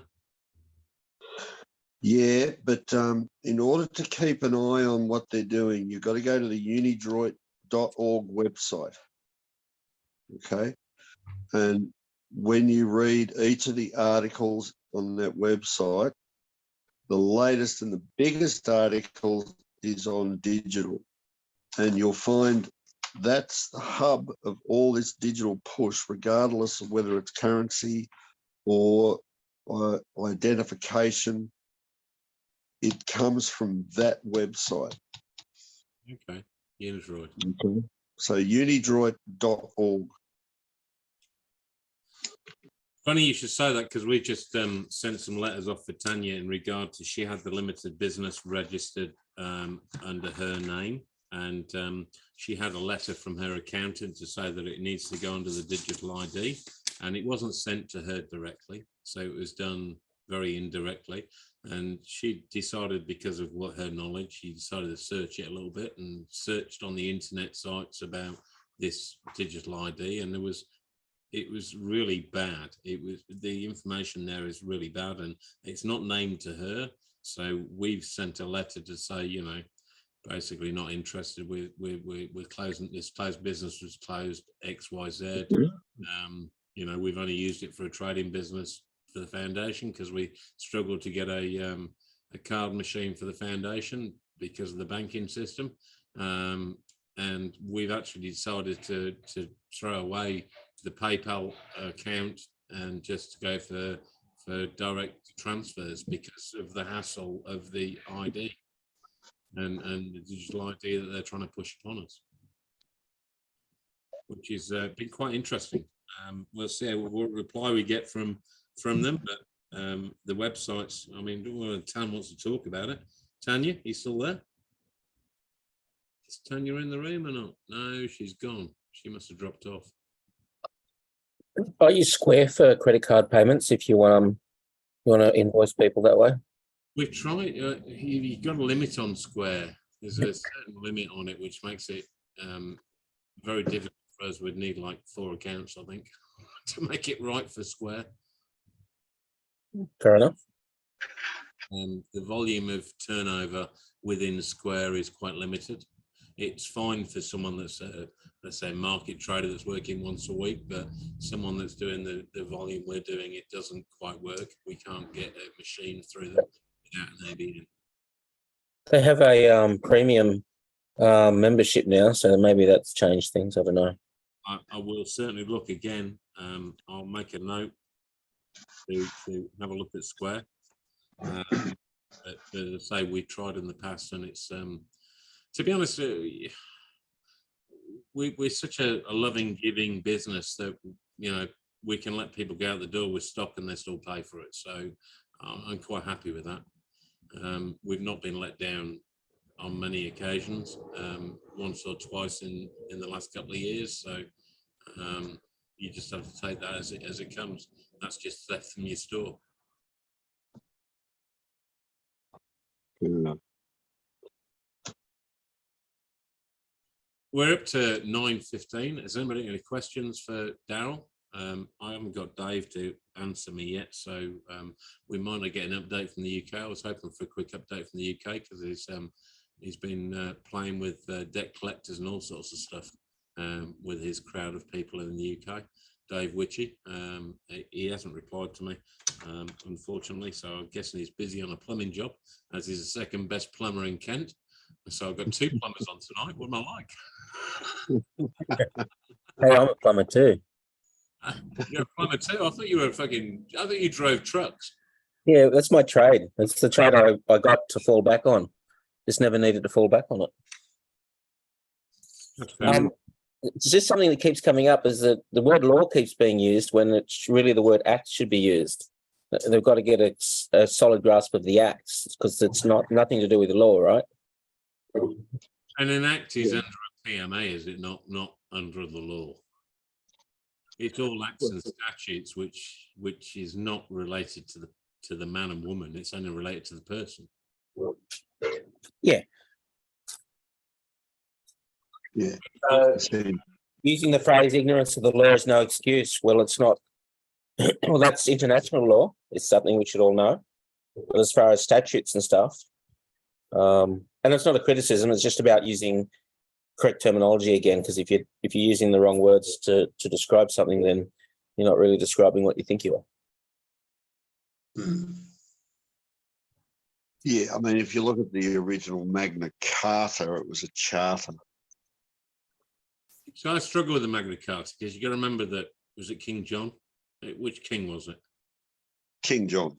King John. King John had a knife held to his throat by 28 barons that said, mate, if you keep this up, you're going to fucking die. And we're going to kill you first if you don't sign this shit paper. So the Magna Carta sort of, to me, is under duress. The same as if a policeman comes to you with a gun in his belt and says, I want your name. That's duress. You know, And what makes also anyone who's not on the Magna Carta, who hasn't signed it, isn't a party to that contract. Same as the Constitution, though. That's exactly the same as the Constitution. None of us signed the Constitution.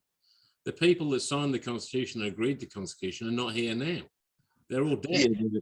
Yeah, the Constitution's been ratified by under everybody in Australia, and the last time was in 1999. How was it ratified? Referendum. Was it done by international post or was it done by vote? It was done by vote. So that's not ratification. A vote outside international law is not a ratification in a country that doesn't have any law. But international law is Roman law. Yes, which is under the airways, the flying. When the mail flies, then it's international. Yeah, but and who controls the postal? The UPU. That's right. Yeah. And who runs the UPU? Switzerland is the head for the UPU, and it's supposedly, well, not David Wimmera anymore. It's Russell, what's his fucking name? Russell Crowe? No, not Crowe. Russell someone, isn't it? The guy that was under David Wimmera claims to be it says he was under David Wimmera. Yeah, it says. I mean, what's his name? Russell. Anyway, it's a segue.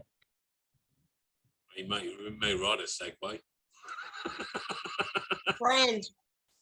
No, it's not Brand. Oh, come on. Russell Brand's a guy that does he does the videos all the time about waking him up. I don't know if he's good or bad. I'm not sure yet. Tan listens to him a bit. Gold. Andy, Gould. Gold. Thank you, Mark. Valerie, that was. Thank you, Valerie. Russell Gold. He's supposed to be head of UPU since David Wimmera passed away. And you got Mark Christopher claiming all sorts of shit across in England, but still paying rent and council tax. I don't know. I mean, there are 12 Jesuits that run the UPU. Yes, I would agree with that. There's actually a photograph of them.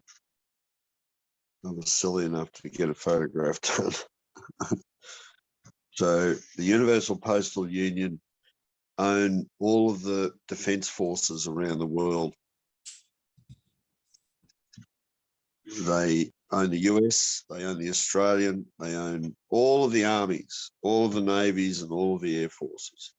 And they play war games. So how do you know you're in a military zone?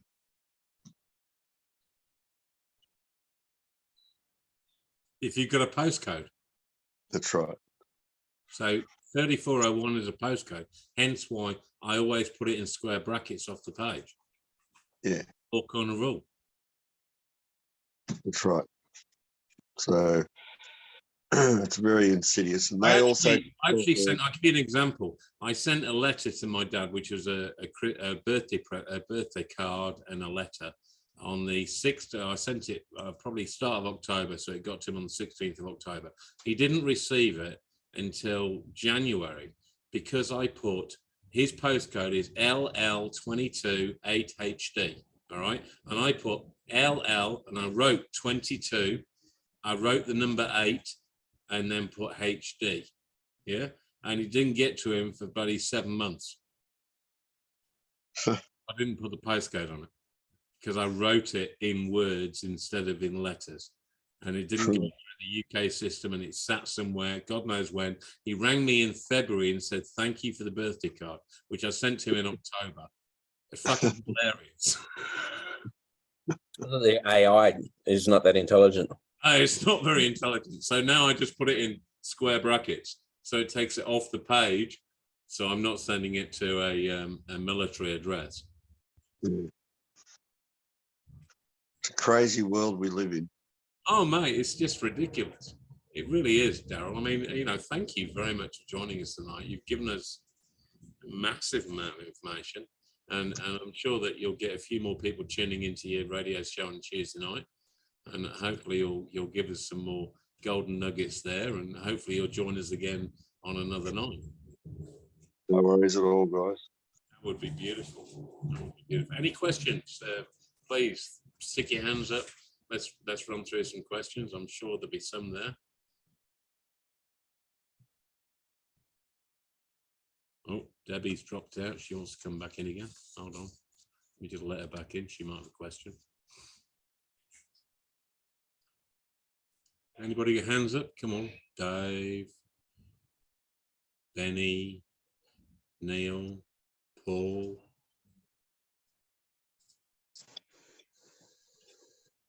Go for it, Benny. From Lise, do we vote tomorrow or not?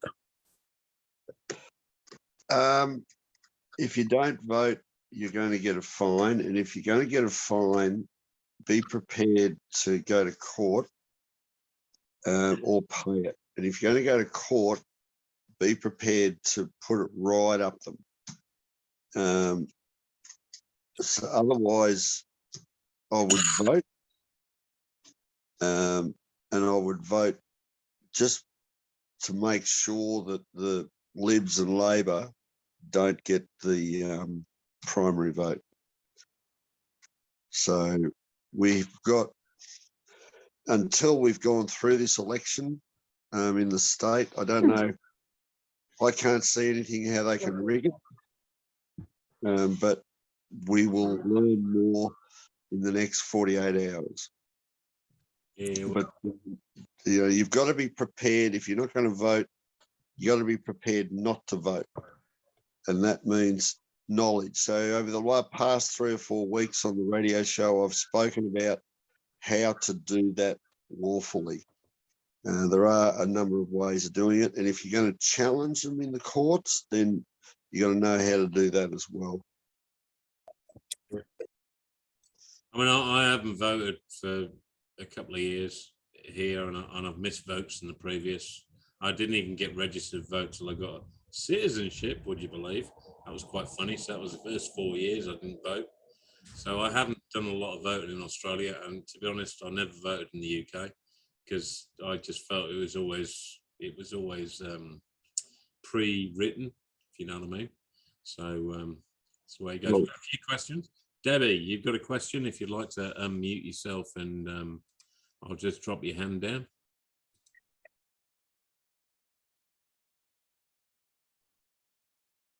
Debbie, got a hand up, Debbie. If not, I can go to Mark and Valerie. I was just going to say thank you to Father Time for joining us tonight. Oh, mate. Thank you, Darryl. Yeah, that's Yeah. No worries. Question or not, Mark? We met you at Warrigal there, Darryl, when you came down and spoke to the Stand in the Park group there that time. Oh, So thank you for right. that. Yeah. So appreciate that. No worries. Well, thanks for coming along. It was a bit of a stir, that one. Maybe just to unmute. Debbie, have you got a question? We've got to unmute her or invite her to be unmuted. Having asked to unmute. I've hit it twice. Asked to unmute. You must have a unicorn phone.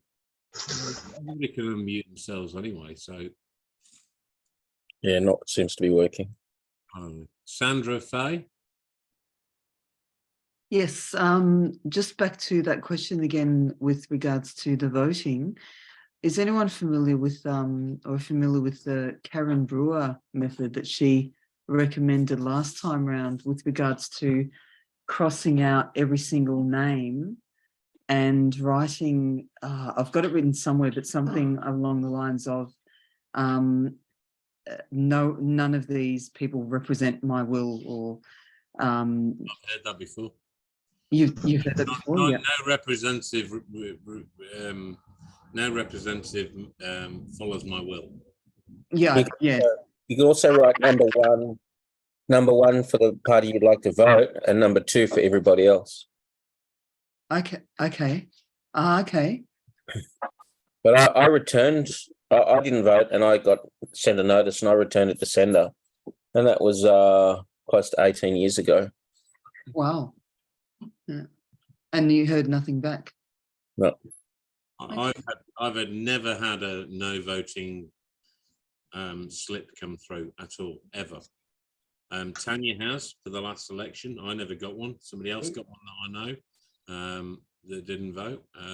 But yeah, I think it was a federal election, but I've never voted in the last probably longer than 2 years, probably 4 years. Have you been fined or anything, or sent a fine? Not at all. No. Not at all. Okay. I don't know why, because there's no reason why not. If they send one to Tanya, why wouldn't they send one to me? Yeah. Tanya returned hers saying, various proof I have to vote, la-di-da-di-da, give me your proof of claim, show me the act that says it, and it just went quiet. Rugen sent his back saying, how can a dead name vote? And literally a letter on that regard, and he never got anything back. So it seems if you bring up something that they can't answer, they won't bother chasing it. Would you agree that's probably right, Darryl?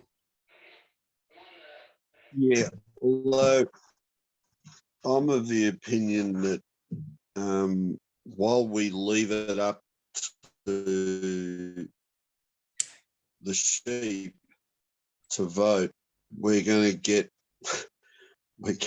nothing but problems. For those of us who are bothered to educate ourselves on the condition of this system, we should use that knowledge and vote essentially in order to put another voice in there that does matter. And a lot of these parties, these smaller parties now, have had a gutful of the system, which is why they formed these parties, in order to try and get that alternative voice in there. And I mean, when I was in that office of Senator Cullerton in 2016, we managed to get the Royal Commission into the banks going. That was us, that our office did that. Yep. And we were only in there for 2 months. And all we saw was feathers flying everywhere and dust, because they had no idea how to deal with us, because we knew the law. They put the best lawyers in front of us, and we sent them all out of our office with their tail between their legs. So, we need to take part in this system, even though it's under duress, and there are all these other factors that, very clearly say we shouldn't be taking part in this system. But while we don't do that, this system is running amok, and they know it. And so, I mean, you've got a lot of people out there in the freedom movement who are giving false information as well, which is enough to scare a lot of people away from it. And I think that's their controlled opposition. We need to take part and we need to be active. Believe me, these people have no idea of what the law says. None. And when you get people in there that do know, that's when real change happens. So, you know, and all those within the system, with respect to the Royal Commission into the banks, all of the con men and the charlatans and the real crims within this political system we have in this country, as soon as that Royal Commission got running, all these crims could do was, what am I going to do with my bank shares? They're going to lose money, you know. So this is how weak and vulnerable they are. You know, when you come at this system with good knowledge of the law, it's amazing how quickly you can correct the mess that's taken place. And that's why we're so dangerous. But the more of us that take this knowledge on board and apply it in the right places, that's when you'll see change. You know, I've seen this take place. You know, I've seen people walking out of my meetings just going, wow, this is life-changing stuff. And when they start putting resistance up to the system just leaves them alone. And they go on to the next one. And they go, and it got to the point where they said, gee, what are we going to do now? I know, we'll just bring in a whole bunch of people from third world countries and they will endorse us staying in this house. So, yeah, we've got to be proactive. That's my mantra. We've got to be proactive and correct the system and use the system for it's still attached to that imperial system. Kicking and screaming, it is still attached and it still plays that out to the general public when it counts. Just look at 2017 and the newspaper headlines for pretty much that whole year regarding 42 members of parliament being marched out for being in breach of section 41 of the Constitution. You know, it was wonderful to see. You know, the Constitution was on the front page of all the newspapers. So, you know, it doesn't take much to rock this boat. No, I agree with you, Darryl. I've got Debbie on the phone because she can't unmute for some reason. I don't know why. So I'm going to put her on a loudspeaker so she can ask a question. Yeah. Hopefully you can hear it. Go, Debbie. Yeah, thank you, Darryl. I wanted to know, you mentioned before about us being of the Principality of New Caledonia. I've not seen anything on that. However, that's neither here nor there. Can we not withdraw from Australia and be part of our own, like an international citizen, an international living person outside the jurisdiction of Australia, or what is known as Australia? Could you hear that? Yeah, I did. Thanks for the question. Like I said earlier, there are two jurisdictions. There's the Commonwealth and there's Rome. In order to set up another whole jurisdiction, I think it's a bit of a battle where it's best to, the safest ground is the established ground, because it gives the people the ultimate power.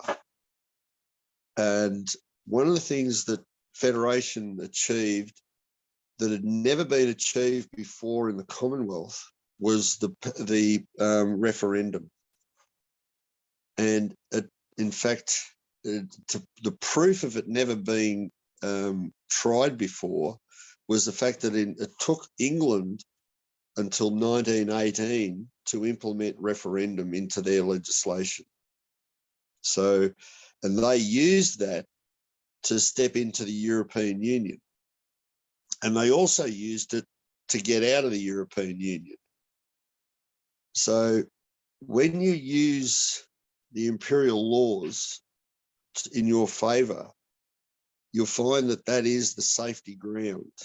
That is because all those imperial laws and all of the monarchs were bound to the scriptures, and that's prescribed into their oath at the coronation.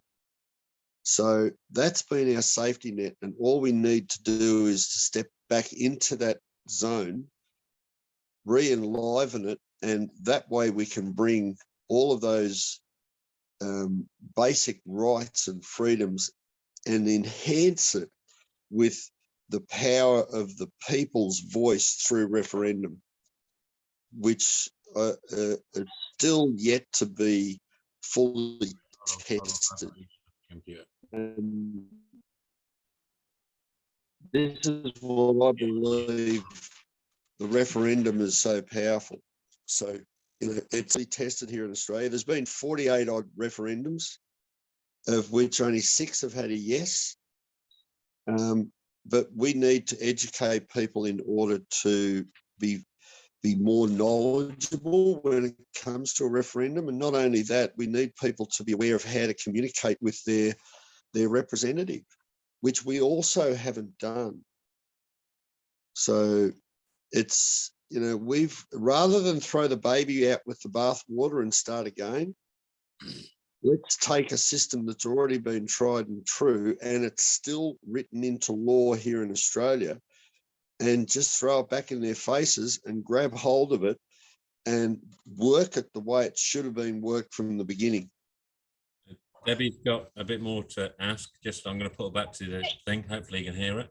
Go, Debbie. Yeah. It's just like Hutt River. They were able to issue currency, and they were able to issue passports, driver's license, everything, and their passport had more weight than the Australian passport. As I understand, as I comprehend from Hutt River. But if we just set up a separate jurisdiction like that under a PMA, then we just simply step out of this entire system.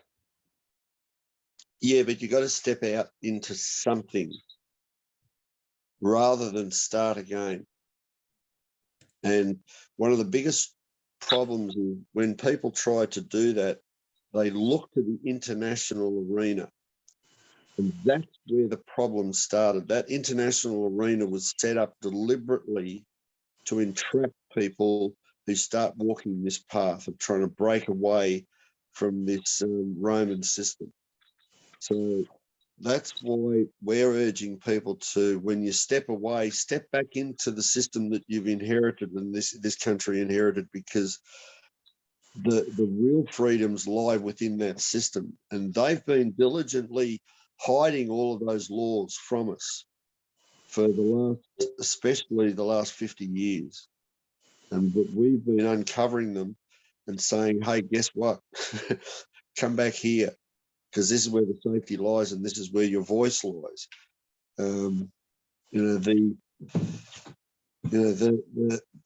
These people have sat down and worked this out. They haven't just done this off a whim.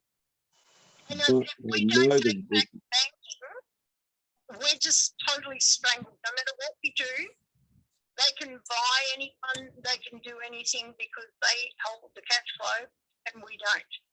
Yeah, don't worry. Control the money. We're on top of that, and that's part of what I can't discuss tonight.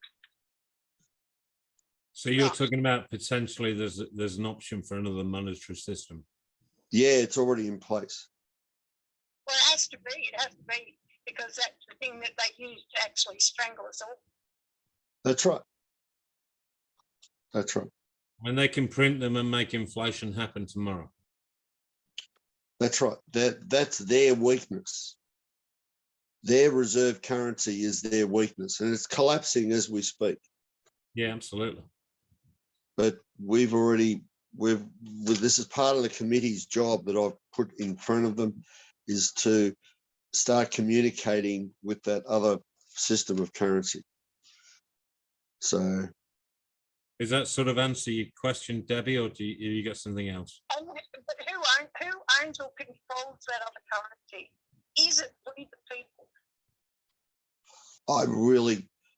I can't speak about it just yet. When we're ready, we will. And there's good reason for that. I appreciate that. But of course, that actually does have to be back in the hands of the people. Yeah, ultimately, the ultimate control, especially here in Australia, more than any other country in the world, we have the highest authority, the people.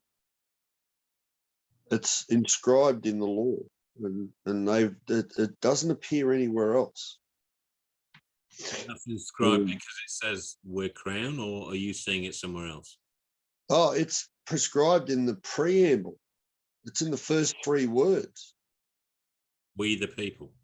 Whereas the people. When they first drafted the first draft of the Constitution back in 1851, the words were, whereas the governments. Yeah. So the real power lies in that preamble, and they know it. And this is why in 2012, the Labor Prime Minister, I can't think of her name now, she desperately tried to bring in a proposal for a referendum to put another preamble to clause 9 of the Constitution. You say female? Yeah, what's it? Julia Gillard. Julia Gillard, which Brian Shaw's been chasing for fucking years. Yeah. But yeah, she did a lot of damage. She made adjustments to Section 72 without a referendum. And this is what Labor governments have done. How could she do that? She did. She did. She created a piece of legislation which contradicted Section 72. And this is what Labor have been doing since Federation. They've been undermining the Constitution desperately. She was another puppet. Yeah, to a degree. To a degree. But we have had a lot of control freaks here in Australia. Whitlam, Hawke. These are people all trained up, similar to the Ardern's and the Trudeau's of today, who have been trained up by the World Economic Forum. You know, Australia has been a test bed for this for many decades. So, and you don't realise this until you look at the history of it all. Yeah. Good on you, Darryl. You wonderful work, mate. Thank you very much. I've got one more hand up. Crown, Friedman, or Benny. Debbie, I'm sorry. Have you finished? Certainly, Andy. Thank you very much indeed. No Thank worries you, at all. Thank you. No worries.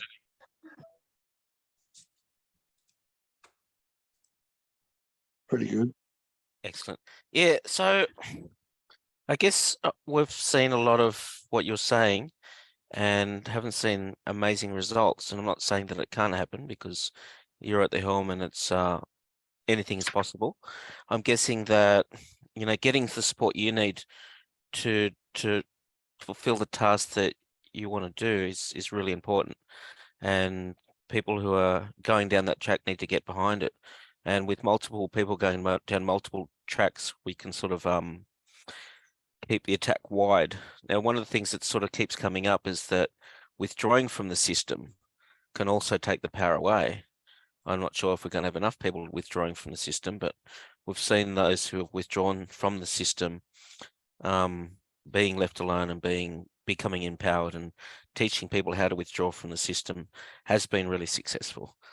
So when we talk about voting, there's the belief that if you vote for a company, which being the electoral office or any of the self-professed governments, that if you're not a member of that company or a shareholder of that company, then you can't legally vote in that company. So there's the belief that anyone who does vote for it is just giving assent to it operating and doing what it's doing, but actually being dishonorable by voting for a company that they're not a part of. We call it a government, but there's nothing governmental about it apart from it's it's more of a dictatorship. How do you feel about that? Like I'll go back to what I said earlier. Until you can be proactive in this system, then this system will keep going its merry way to their goal now, which is very public, that you will not own any property and you'll be happy.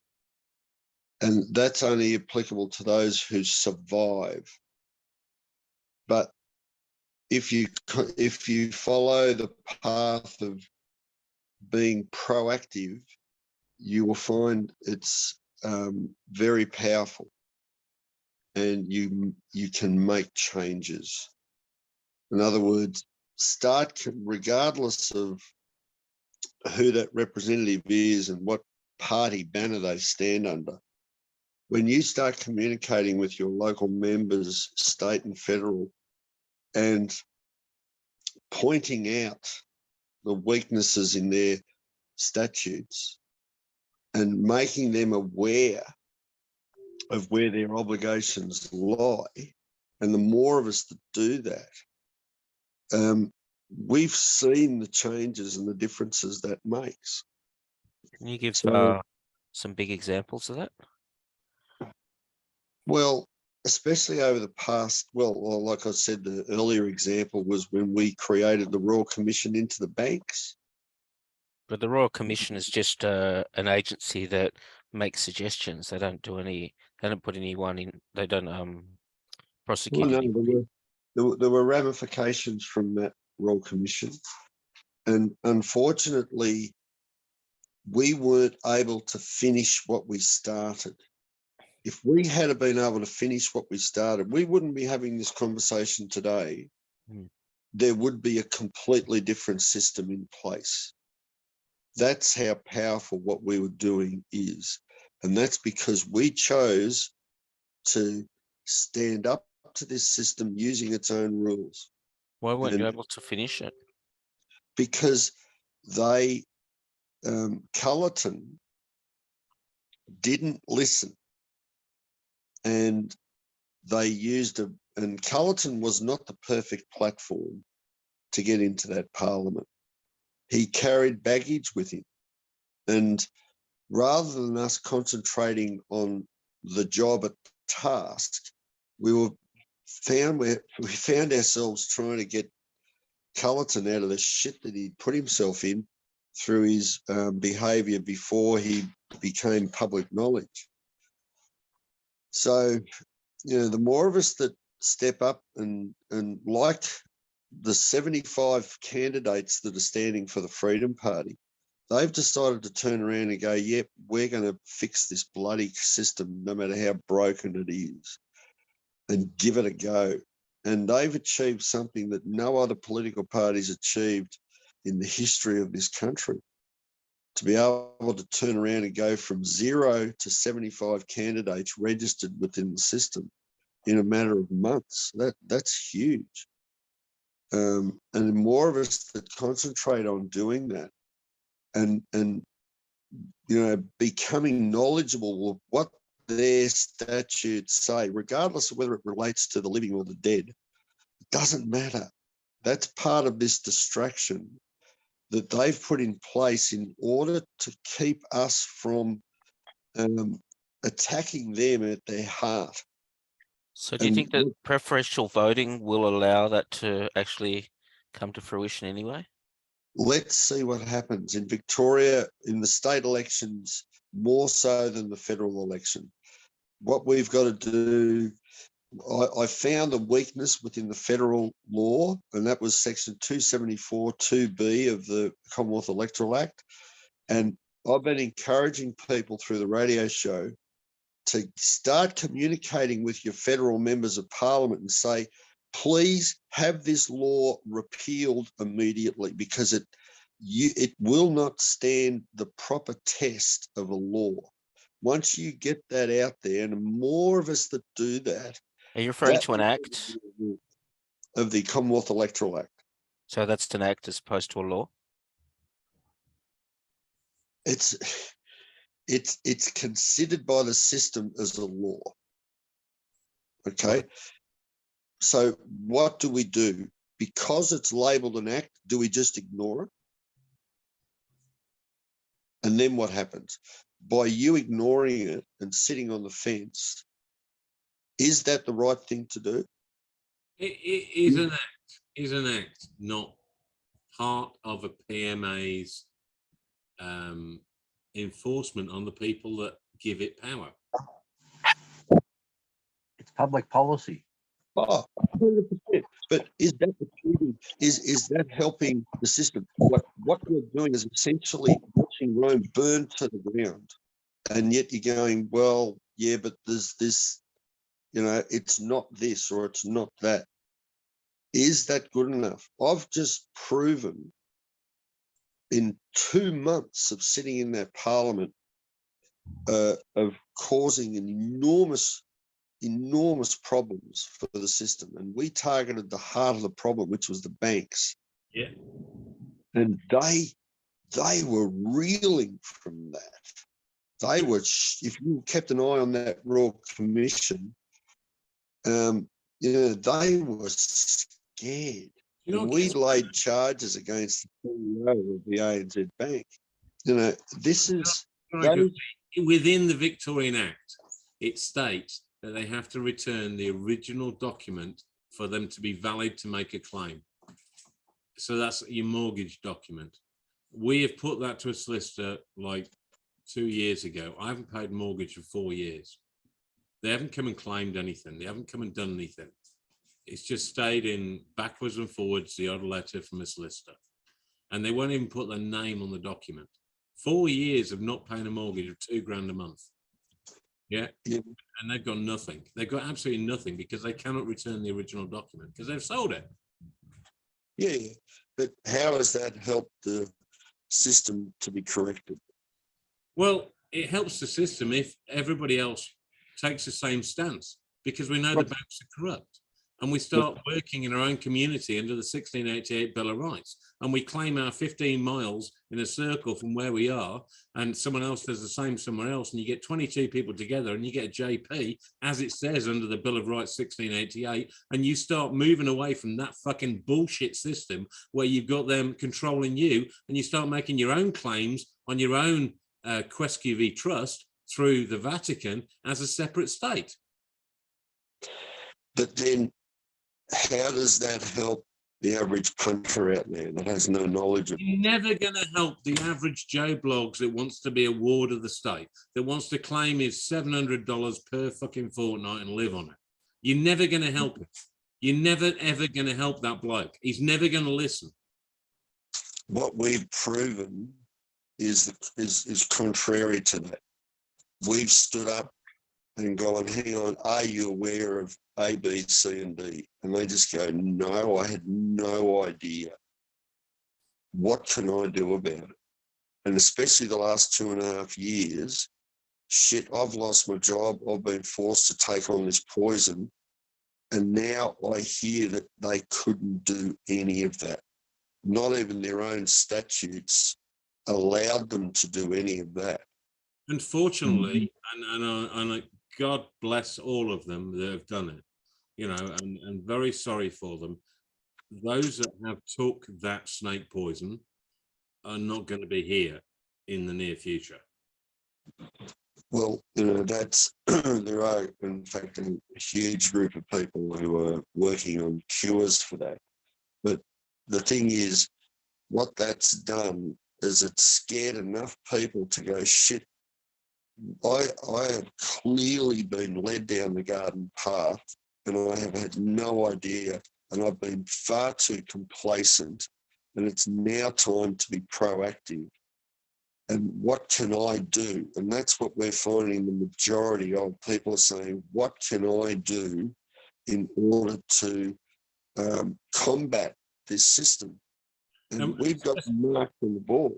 Just as an idea, your radio show now, I don't know what the figures are that watch it. I don't know the membership of of You Know Your Rights, but give me an idea. What sort of membership has it got? What sort of following does the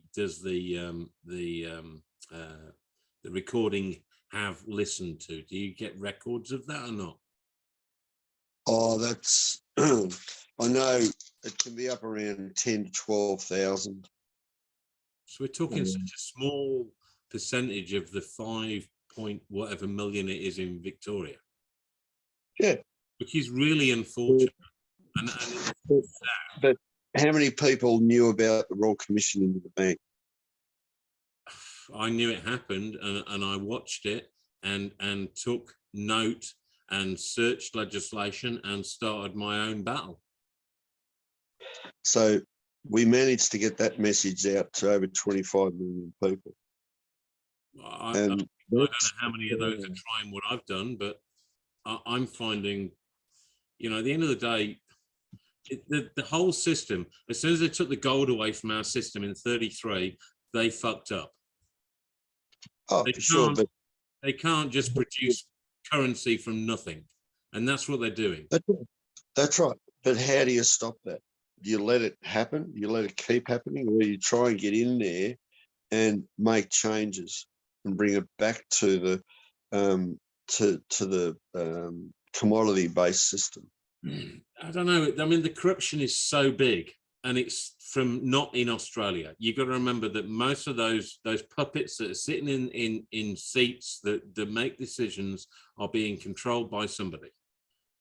You know, you don't get Dan Andrews ending up with 8.9 million in his bank account from a $450,000 a year fucking job. No fucking way. You don't get Scott Morrison, you don't get Anthony Antonese being multi-millionaires through earning $500,000 a year. Absolutely. But so they're all corrupt. They're all receiving payments or backhanders, or they're receiving information that allows them to sit on the stock market and make currency from this system so they can be totally safe from it.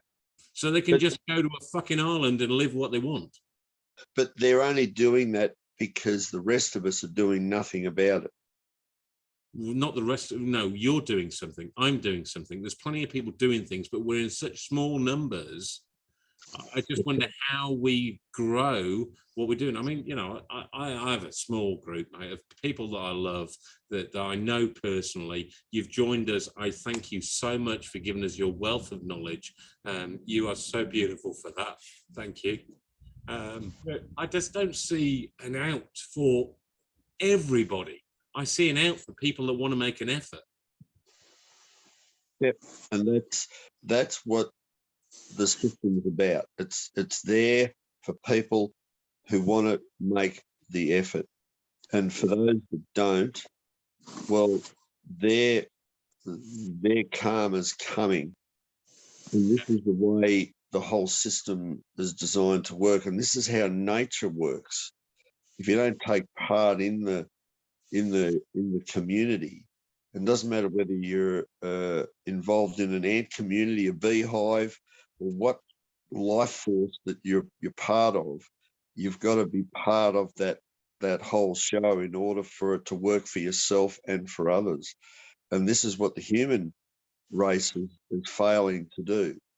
We've failed to remain as a community, and that's not completely our fault. We've had a group of people who have been devoted into dividing and conquering us, and it's worked. Yeah, absolutely. It's worked beautifully. And now I've got to say quickly, I saw a beautiful video the other day of a bull being attacked by lions. All right, it was in Africa somewhere. The bull was being attacked by a lion. One was on its back, one was on its leg. 10 of the bulls came in and smacked the lions out of the way.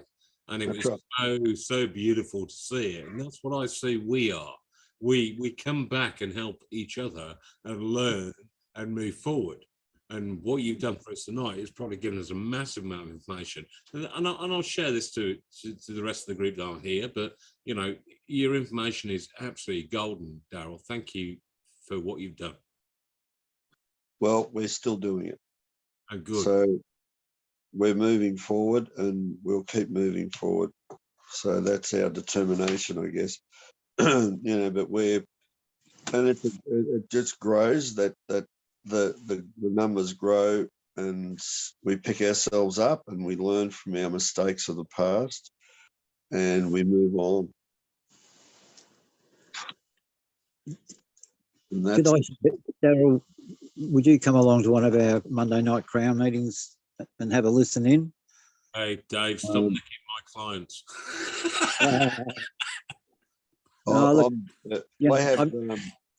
I have meetings on Monday nights. So Monday nights, Tuesday nights, I'm involved in other meetings. If I could put together a USB with some audio, there's about 6 hours of audio I can send you that explains what we're doing. And look, I admire what you're doing very much. I just, from what I've heard tonight, I feel there's a connection of the two. I think where Darryl's at and where the Crown Group is, which you've got Benny and Crown Matrix here, I think there's a connection between the two. It would probably be of assistance to both to be able to comprehend where you're both coming from, and you're both from totally different angles in a respect. I hear what you're saying, Dave. I hear absolutely what you're saying. I mean, Darryl, if you've got time to listen to something when you're traveling down the road, Dave can probably give you something to listen to that let you look at things just at a different angle again, and looking at things from outside the box makes a little bit different sometimes. When you're talking about principalities, you're talking about PMAs. When you're talking about states or city states or nation states, you're talking PMAs. And the royalty is a PMA, the Vatican's a PMA. There's 2 million PMAs in America. I don't know how many is in Australia. Federal government is a PMA. What does a federal minister do? I rise to pass a private member's bill, PMA. It's all PMA. And what you're operating on the public side of a PMA, and you're using their rules and regulations, which make no sense to anyone because they don't even match up to the maxims of law anymore. So, you know, once you understand about it, how the PMAs work from our point of view, and mix it with what you're doing, I think you'd be unstoppable. Yeah, we're pretty much unstoppable now because we're using the laws that they've inherited and they very much want to get rid of, and they can't because that's how the laws were originally structured. So, yeah, but you're dealing with people who are fully immune. But we're dealing with people who have no idea of what they're doing. They have no discernment. I agree with that. That's their biggest downfall. And that's our biggest advantage is we have discernment. Look, stuff you were saying tonight really rang with me, because what we would say to them is, where's your social compact agreement that gives you authority to tell us what to do? Because we're in a private state of being called a PMA, and none of your laws or rules or regulations or common law or statute law apply to us. We're only bound by international law, which is based on the Bible and natural law. And I don't think it's the Vatican owns international law. They own admiralty law, which is statute law. I'm pretty sure international law comes under the UN. The only international law I see is written in the Torah. Yeah, well, that's true too. There's there's a huge amount of different aspects to this. Yeah, Gosh, I'd really love to share some of the stuff we're doing, because I just hear little gaps in what you're talking about, and I just think, wow, like police are on the public side of a PMA. The union is the private side, and all their members are protected. And then as protected members, they come into the public side of the PMA, into the police section, and operate as commissioners and whatever. They're totally immune. You can't touch them because they gave themselves the immunity through their PMA. That's where rights come from, by setting up a PMA. If you're not associated, then you're a citizen and you default into the public side of the government PMA. And that's what I'm helping. I'm helping a number of people who have successfully sued the commissioners. There's remedy in all their laws. When you say immunity, it's very limited immunity. And when you peel that onion right down to the core, you'll find that they're no different to anyone else. And this is why the law is prescribed the way it is. And when you realise that, especially the imperial laws take away and strip all immunities, all of the immunities they've put in place don't have the force of law when you put it into the proper jurisdiction. And when you realise how to do that, that's where the power really comes in. And this is what we were doing in the Parliament. But not law court, administrative tribunals. But these tribunals don't have the force of law. The tribunal is only a place to go for the purposes of mediation, and that's written into their legislation. There's no judicial powers with any of the tribunals. That's right, because they don't come under Chapter 3 of the Constitution. That's right. So it's the people on the private side of these PMAs. They don't come under the Commonwealth Constitution. They're immune to it. They're immune to all domestic policy, all domestic acts or laws, whatever you want to call it. It's international law that they're bound by. And look, we're working with people at the moment who are doing all this stuff all over Australia, and they've just set up the Njinji people in Cairns, and they're using PMAs up there now, and they're just going to take the whole top of Australia back. It's all nothing. I've seen that, and the weakness is their attachment to international. And this is where they're going as big as they are. I mean, we've been talking with the tribal people up north as well, and they're aware of the weaknesses with that system that some of their tribes have been running. And from their study of all of this, they're going with us. And we've got essentially about 500,000 acres coming over just from the northern area, and I'm still in discussions with the Torres Strait and the representatives of all the northern tribes throughout northern Australia. And because we're the only ones that have actually, we spent probably 3 months up there putting the Land Council on notice, and they forced the Land Council out of their headquarters in Darwin into a police 24-hour security with 12-foot high barbed wire. So they can see the value in what we've been doing, and because the law, the law's so-called immunities are not immunities. These immunities are just smoke and mirrors. They are. We've been blowing away the smoke and smashing the mirrors, and they got nowhere to go. But in the private side of the PMA, they have full immunity. No, they don't. And that immunity doesn't apply when you strip it away. Well, the stuff we're doing, setting up PMAs all over Australia, and they're being challenged, and they're not doing very well. The challengers aren't doing very well. Yeah. I can't go into what we're talking about, but what we've been taught is, if you don't like the system you're in, leave it, create your own. International law provides for you and protects you. If you want to leave their PMA, you don't have to be a member, but you also don't have to pick up their benefits and privileges.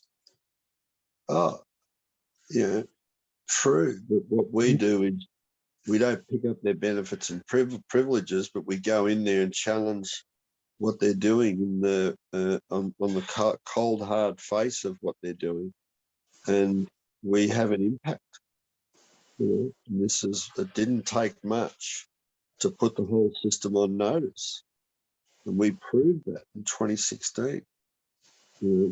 Not only did we put the banks on notice, we put the High Court on notice. They didn't know which way to turn. And it took less than 5 minutes on the floor of Parliament to do that. And this is the power of the political system as we know it and as we see it today. And that's why they're making a lot of mistakes at the moment. And it's exposing all of their misbehavior.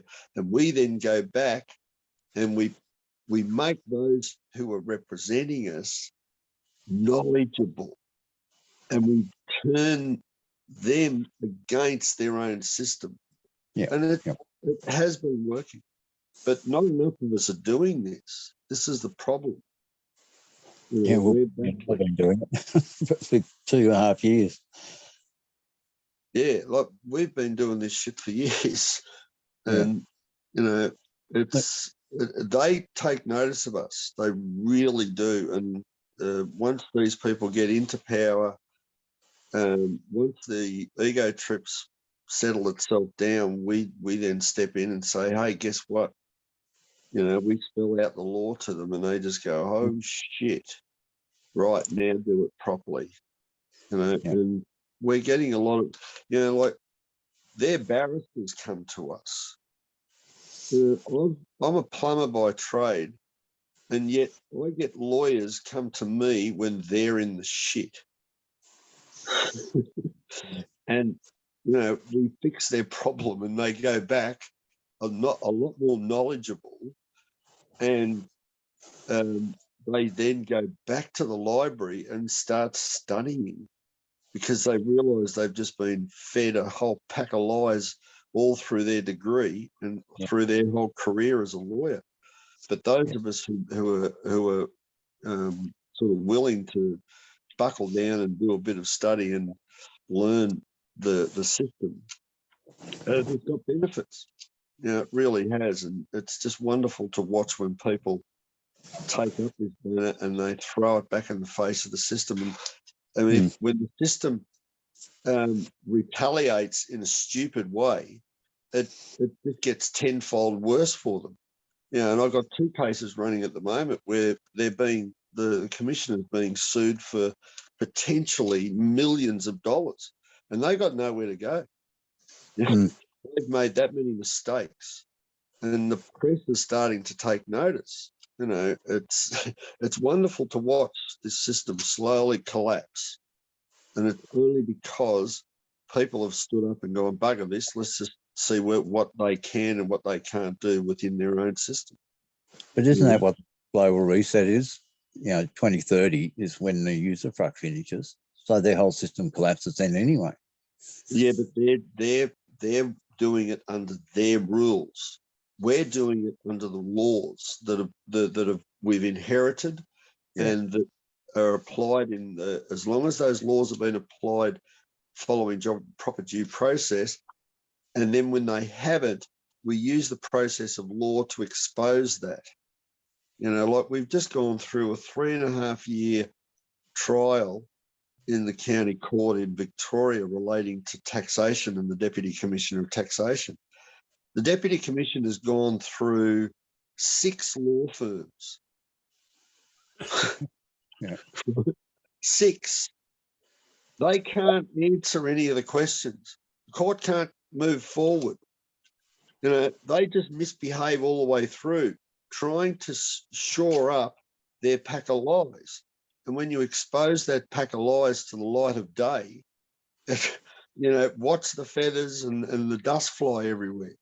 It's wonderful to watch, and it doesn't take a lot. It just, you dive into their laws and you dive into the laws that have set this country up, and you just go, wow, there it is there. It's not rocket science. Makes me laugh, actually, that you're a plumber, and we know other plumbers from the Crown Group, and it seems that if you're a plumber, then you can make sense of things. And I do a fair bit of plumbing, You know, and there's just a simple diagram. You know, cold comes from here, it has to go into here, into the hot tank, and la di da da. It's just, it makes sense, makes perfect sense. And it seems that plumbers have an ability to be able to make sense of shit. Well done, Mike. Yeah, you got to get it out of your house. That's the way to do it. Darryl, I really brilliant. enjoyed what you said. I enjoyed what you were saying. But I did 15 years law before I got shown Crown Law, and then I did 3,000 hours and wrote a 600-page book on it. And then we got shown PMAs, and it turned our whole perception around again. We got 3 quantum jumps in about the last 12 years. So, you know, Darryl, can I ask you to come back in like a month? You know, like not next week, not now a fortnight's time, but a month's time. Would you join us again so we can form some questions and do some learning and throw it back at you and see where you come back at us and in that plumb of mind of yours? Yeah, That'd be beautiful, mate. Thank you very much for your time tonight. It's like it's 10:17. I don't know how people are. Is there any more questions? I did ask earlier and a few people came up. So, but after the questions that are coming up now, I'd like to call it a night and say good night to you all, because I've got a long day tomorrow. Got a big barbecue for a lot of people that are going to come down and visit us.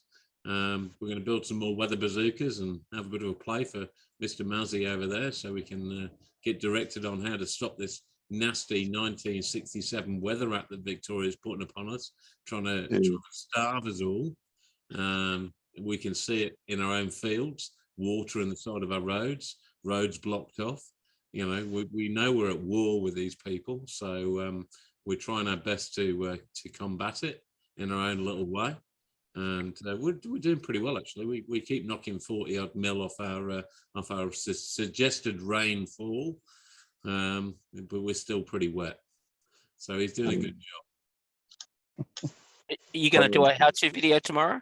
Sorry, mate. Are we going to what? Create a how-to video tomorrow? How-to video? Well, I think Chris has already got a few how-to videos done, but we will do a. I'll just turn this Zoom on and hit it on the Wimmera Lore and Wimmera Lore, the Wimmera weather guide. So if people want to join and watch what we're doing, but I reckon we'll have about 15 to 20 people here on the Working Bee from 12 till 5, and then we'll go into a barbecue with live music and smoked meat and whatever everybody else brings. Hopefully some people will bring dessert, because I just love dessert. I was thinking of getting Neil maybe to film, like make one up before we put it all together, then make it and film it. Yeah, we have a chat with Neil's in the room. So Neil, you're happy walking around with your phone like you've done in the past? Yep. So if we just get one and like get all the bits ready for it to go in and ready to get together, and then we'll just put it together. Yep, sounds good to me. Neil to film it, and then we'll be able to have that.